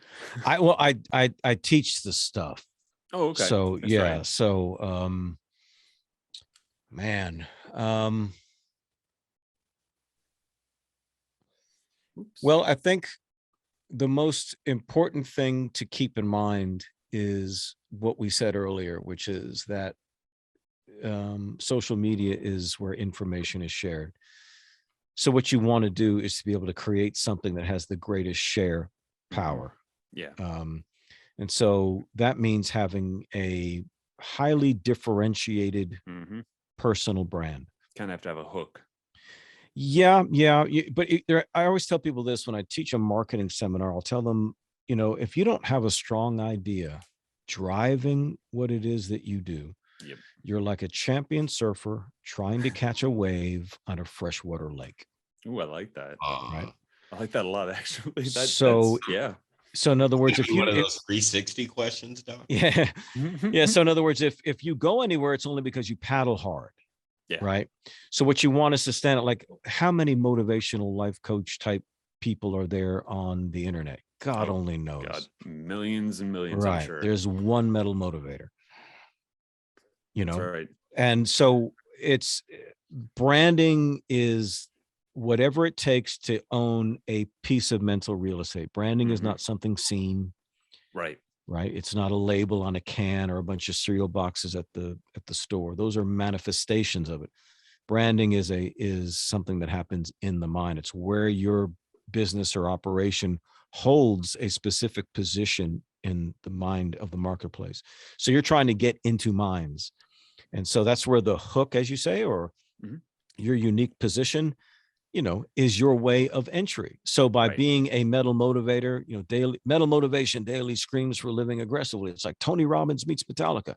Right. It's motivation for people who love heavy metal. So very simple elevator speech type stuff, but it's enough to get into the mind. So whatever that differentiated idea is that's driving you, that you're riding as on the surfboard, whatever that idea is, all of your marketing, all of it, it's focused on one thing, and that is to dramatize that single differentiating idea in as many ways as possible. That makes sense. So for me, so mental motivation would mean, okay, well, it needs videos, it needs a podcast, it needs articles, it needs a book, it needs merchandise, it needs live events. And so if we have a live event, what are we going to call it? We're going to call it the Metal Motivation Raw Meetup. Right. I like that. That's good. That's good. So, and if we're going to say do your best, we're going to say don't suck. Yeah. Right. Which I've always liked that. That kind of stuff. Yeah. So I have started using the metal up. Yeah, good. But I won't use the don't suck because I feel like metal up is something I've heard before I ever started listening to you. But the whole in everything you do, don't suck. To me, that just feels like you. And so I'm like, I'm not going to take that. Well, if you heard metal up before you met me, it's from me. Okay. because we started that. We made that up, and so we made Nice. it. But it's so prolific now. It's people told me years ago, you got to trademark that. I'm not going to trademark that. No, No it's way an am I going to idea. do that. No way. I want people to own that. I want people that's what I'm about. Because Yep. all my shirts that I make, not one of them says anything about me. No, I Nothing. own 2 of them. Oh, awesome. Right. Yeah, I was gonna wear one, and I'm like, oh, that's like the guy going to the concert wearing the band shirt. And I thought, you know what? I am that guy. Yeah, right. I do that. So Or you know that's what? like your ego is so big, dude. You have pictures of yourself on your. No, I would Yeah, never have that. Who would do such a thing? Yeah, he would I mean, do that. Right. A Right. shirt and then maybe a hat, Shirts. both with my picture on it. No. Yeah. It's just ridiculous. Yeah. It's like I'm going to write a book called. Wait, I did that. Yeah. Yeah, you did. I'm gonna write a book on humility with my picture on the cover.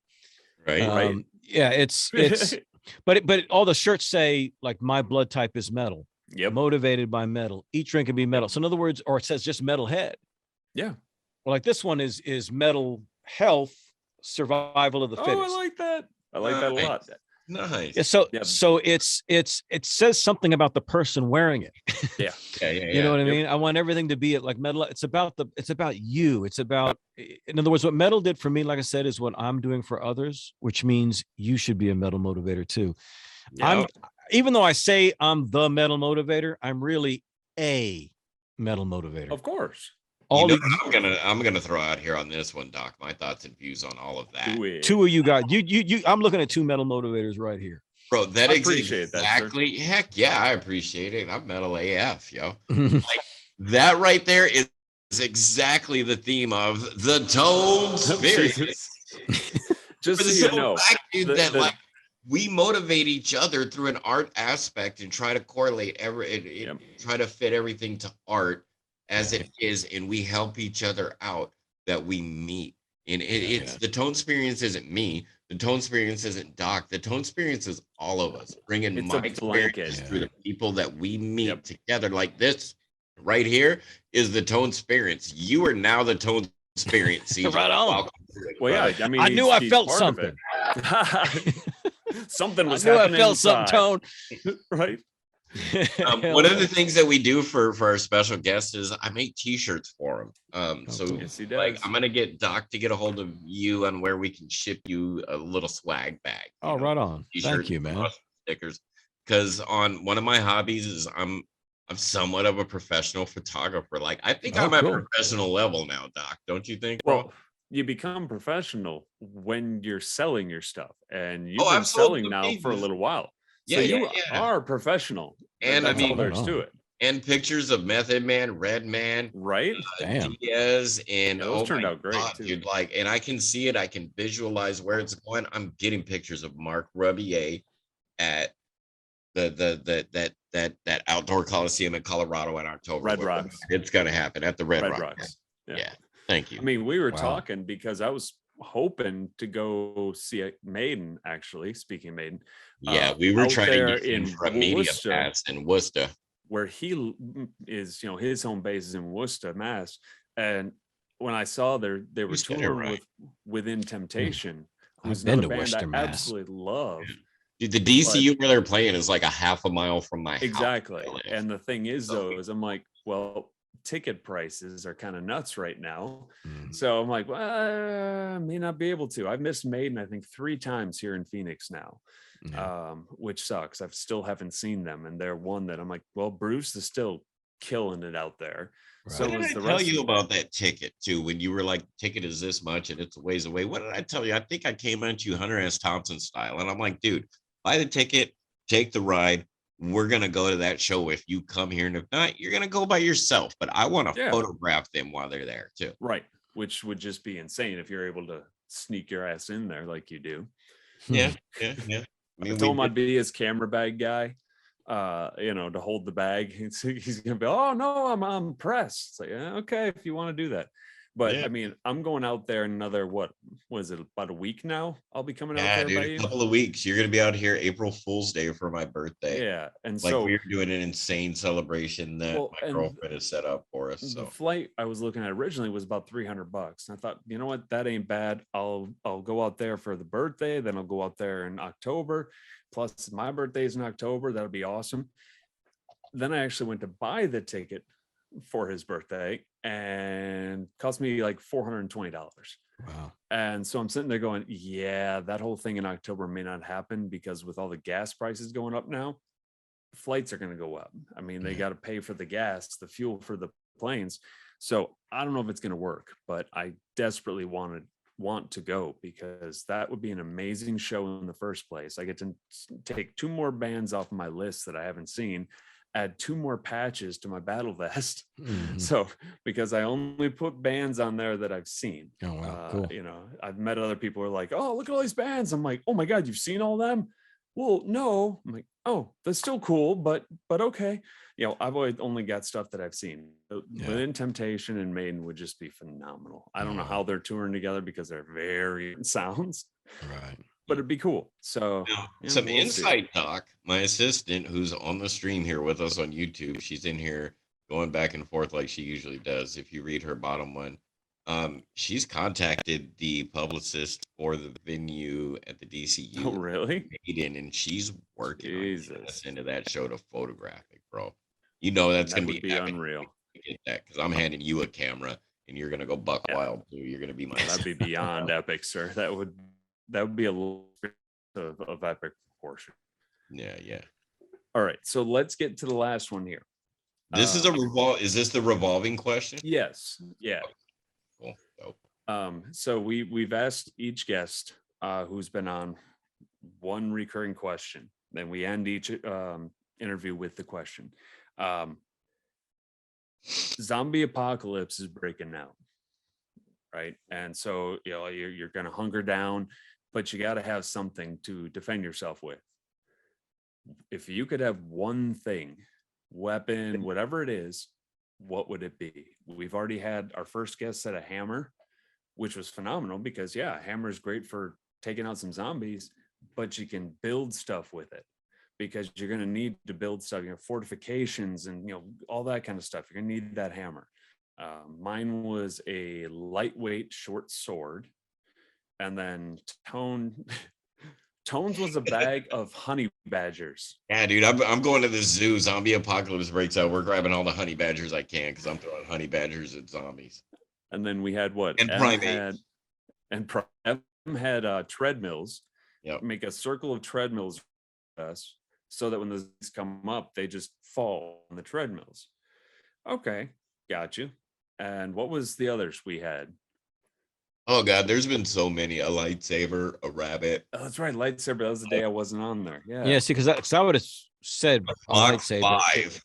Like Dave changed his answer to a Mach 5, like Speed Racer, the Mach 5 car. Oh, that's right. I remember that. All right, so go Yeah. ahead, CJ. I would have said a lightsaber because I'm just thinking these things are, I don't know how many they're going to be and how long I'm going to be contending with them. So I got to be able to kill stuff. Mm-hmm. And I got to be able to And take off quickly. heads. And I figure, well, if it's not going to, if we can't go lightsaber, then I got to go sword.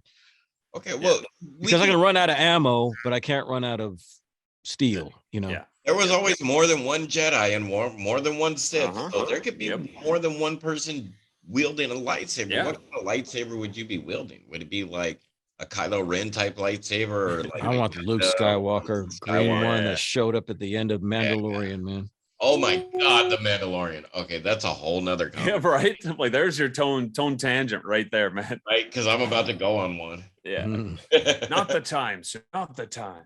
No, But yeah, no, that's. I mean, the 2 lightsabers added to the zombie apocalypse party. I think that's a solid thing. yeah, because in my mind, what I see, CJ, is think of like old school Dungeons and Dragons. This is an RPG type raid. Yeah, and this is Right. our We're all party. bringing something Yeah. like, and everybody involved in our little show is going to be in the zombie raid party apocalypse with us. It's going to be awesome. Oh wait, Hell I gotta yeah. clap for that one. I look forward to it. Here's the applause again. Well, Yeah, I don't have anything else. Any of that? Well, I mean, there's other questions, but we pretty much covered it all. But yeah, I appreciate it, guys. just a serious thank you for coming on here, man. Oh no, thank you for having me, man. Thank This you is for taking almost, the time out and coming on our great little show. Yeah, it's and awesome. this is almost the definition, in my opinion, of some of the things that you've said in the past. And I just made a comment on a Facebook post, and you responded, and that my brain lit up, and I messaged a couple people like, oh my god, look at this, CJ commented on my thing, and then I made the other comment on a different post. I said, it would be, oh, I wish I could have you on my podcast. And your response, why can't I be? And I literally just stopped dead in my tracks. I was like, dude, oh my god. When he told me that you agreed to do the show, CJ, I'm like, okay, that's great. You're gonna run the entire thing, dude. Yep. You're now I'm the Robin to your Batman, because usually you look at our stuff. I'm the Batman, he's the Robin. I'm the one usually on I'm the what did I say? backup. The Andy Richter to your Conan O'Brien. Yeah.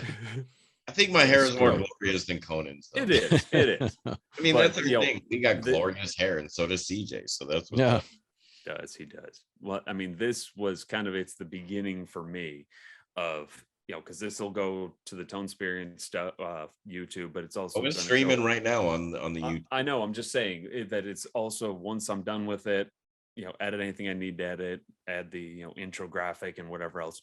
Right. It's going up on my YouTube, and then linking on TikTok to it, and after that, I've already got like 5 different videos that I've been waiting to do, and trying to do it with my kids here, not so easy, because he's on the computer, and then there's sound. I mean, I've got a moving blanket over the door over here to sort of deaden some sound, but you could still hear the TV if he's out in the other room. So that's where you just tell your boy, I've got work to do. Okay, Mr. Echo Pants.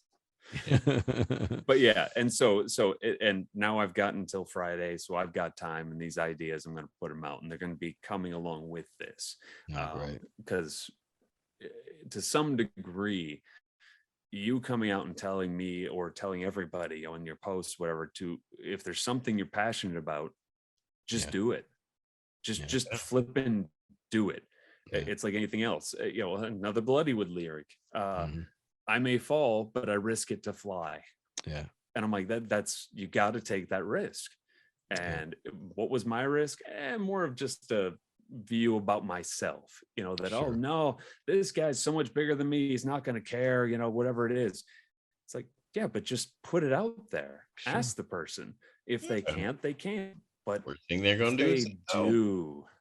And you did. And I can't say I appreciate you any more than I already have. Man, I was thrilled to, it's a thrill to be with you guys and meet you guys, and I love what you're doing. I taught for the Savvy Musician Academy for a while, which teaches musicians how to do online marketing and to promote their music when, if you don't need a label and that kind of stuff. Well, I would tell them oftentimes, because they would ask me when I was teaching about the social media aspect, and they would ask, well, how much do I have to post, or what's the best time of day to post, or I only can post once a week, and all this sort of stuff. And very all apprehensive, because they're creatives. Yes. You know what I mean? Exactly it. Yes. I post way more content on social media than Doc does, to the point where Doc's like, Tone, you were just posting just to post, aren't you? I'm like, yeah, I'm just posting about my day because I'm bored and I want people to see it. I want something to do, and I want meaning. I want to have fun right now. And this is live. Well, look at my TikTok, man. What's up? Most of my TikTok was posted while I was working over at the pizza place. Yep. I'm waiting on delivery because I'm on disability, and I had a job delivering pizza paid under the table. And so I would just, while they're cooking orders and whatever, I would just step outside against the brick wall, and I would shoot my TikTok videos, because I would think about a song while I'm driving. So it's fresh on my mind and I'm there. So I just go outside and record this video. There's nobody there. Nobody, it's side of the building around the corner. Nobody's listening. It's just me. And so that's how I started it. But I backed out of the job for any stress issues with the people I worked with, or a person I worked with. And so I'm just like, look, I can't do it anymore. And then gas prices going up is a 25-minute drive each way to this place. Mm. And gas being $5 a gallon, not really worth it at that point. Right.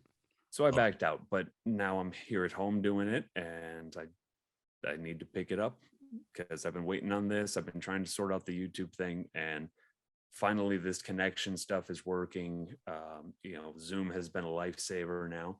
What the heck did I keep telling you, bro? I kept telling you, dude, we're gonna figure this out. We're gonna I get know. where we need to be. We're gonna get to where we're at. Did I ever say we wouldn't, though?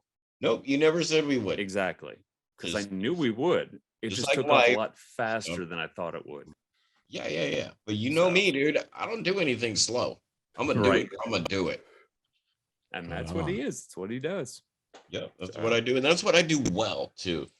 But TJ, you racked up 19,000 points on our game. So I'm after the video on my channel, I'm gonna upload it in the video description, the points. That way we keep the ongoing of points. Oh, very cool. Because we still got one more guest to play the game with tonight. Yeah, we do. And I don't think he's listening, because I think the only person that's been listening is Liz. Not at least on my end on YouTube. So well, I think I still have to send him the link anyways. Yep. You got to do that. I have to use the bathroom. Well, you go do that. Well, thank you again, guys. CJ. Really, I appreciate the time, and excited for your platform, man. Kick the shit out of the internet until something pops out. There's no right or wrong way. You know what I mean? Anything. And I think the point of that, what I was going to say about the savvy musician, teaching these musicians when they would say, how much should I post? Whatever. I said, listen, you're asking too many questions. Right. I'd rather have the person who posts 100 times a day. I'd rather be reeling them back in and say, whoa, slow down a little bit, man. That's a little bit too, than the person I have that's asking me, how many times a week should I post? Right. Yeah, that was one of the things I think Tone may remember, that, once, I would talk about TikTok, and I'm like, oh God, I got to make sure I post more. And he says, don't worry about it. Then when I started looking into the YouTube stuff and digging in further about, how to hashtag and all this kind of stuff, the kind of the stuff that you've mentioned, that how to play to that online audience. And time and time again, same thing. Don't worry about how often you're doing it. Just make it legit when you do it. And about what you feel at the time. Yeah. And that's the thing, is I've had several people tell me that they liked the stuff I put on TikTok because it's honest and it's genuine. And it comes from the heart. And that's part of my hook, if you will, that my stuff isn't going to be, you guys should do this. It's, okay, I did this, and this is why you shouldn't do it. And this is why you should look at things in this way, in my opinion. It's more of, and I'm trying to kind of own this whole doctor aspect, where I'm hoping that I can help some people heal. I've had people I've talked to in my life over the last, probably the last 5 years, usually women, where they'll come to me and say, oh, of course, God, Doc, of course it's women. And that's he's a killer, dude. Like, oh my God. Well, but they'll sit there and talk about the person they're with or have been with, or the father of their child, and this guy's an asshole and he does this. And I said, oh God, I know exactly why he's doing that. That's exactly what I did. I know exactly where he's coming from. But why? There is no reason why. In some of these instances, like, no, I didn't do what I did for a reason. I wasn't trying to do something. It's just kind of where my brain went and how I handled things. Now, did I learn some of those traits from my dad? Yes, I did.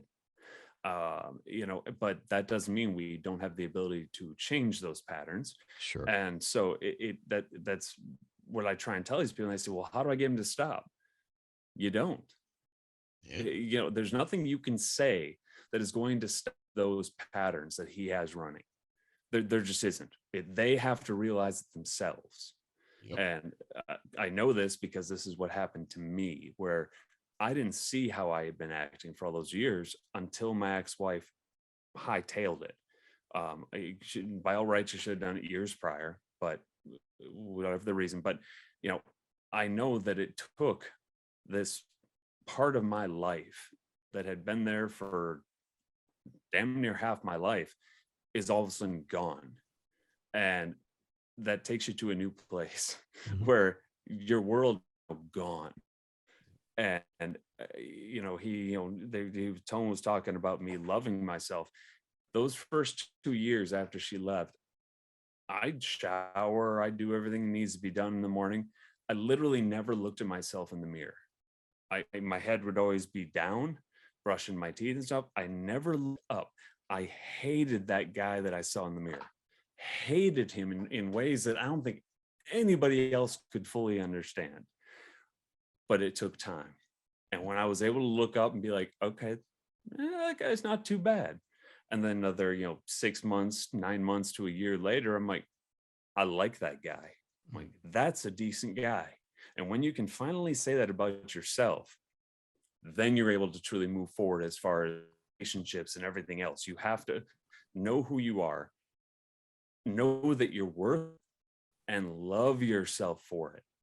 Oh, Otherwise, and you're you know, just going to dang keep. well, I love the person I am now, and I Yes. love the life I have now. Cool. And that's a big step for me. Like, I It's never used to huge. love myself or love life in general. I just went Yep. through Wow. emotions. Now I have Yeah. purpose. I feel like I have meaning, and my meaning is to be the awesome Tone Dingo Freeman I can be, and bring it to everyone else. Right on. Cool. All All right, right. Well, I'm gonna thank go to you the again, restroom. CJ. CJ, thanks for being on the show, dude. Thanks, Tone. I This was appreciate it, bro. awesome. Thank you. And then I will hit you up at some point here so we can get some information on where to send this shirt. Yeah, man, whatever. You guys are my bros now, man. Heck That's yeah, heck fantastic. yeah. You are the Tone experience now too. Thanks for Right being on, on. He man. is. Great, He's brother. the Great. proud member. All right, man. Well, thank you again. All right, Stay guys. frosty, CJ. You Stay bet, man. You guys have a great week. Metal up. Thank you. You too. Take You care. too, man. Metal up. Oh, that was the interview. I hope you enjoyed it. Hope you enjoyed watching it. I know I really enjoyed creating that and having that interview with him. Love the guy. He's nothing but positivity, and it's phenomenal. It's an inspiration in so many ways, at least for me and for many others. So, yeah, so I hope you liked it. If you did, please like the video, and it would be great if you'd subscribe because I've got more stuff coming. I don't know if I'm going to have another big guest like that real soon, but I do have other people that are going to be coming on here, and then I'm going to be doing my own videos, standalone videos. So if you like it, subscribe and all that good stuff. And yeah, I hope to see you guys coming back here more often. Please feel free to leave comments in the comment section. I'd like to interact and talk with some of you about this stuff. So yeah, until next time, metal up.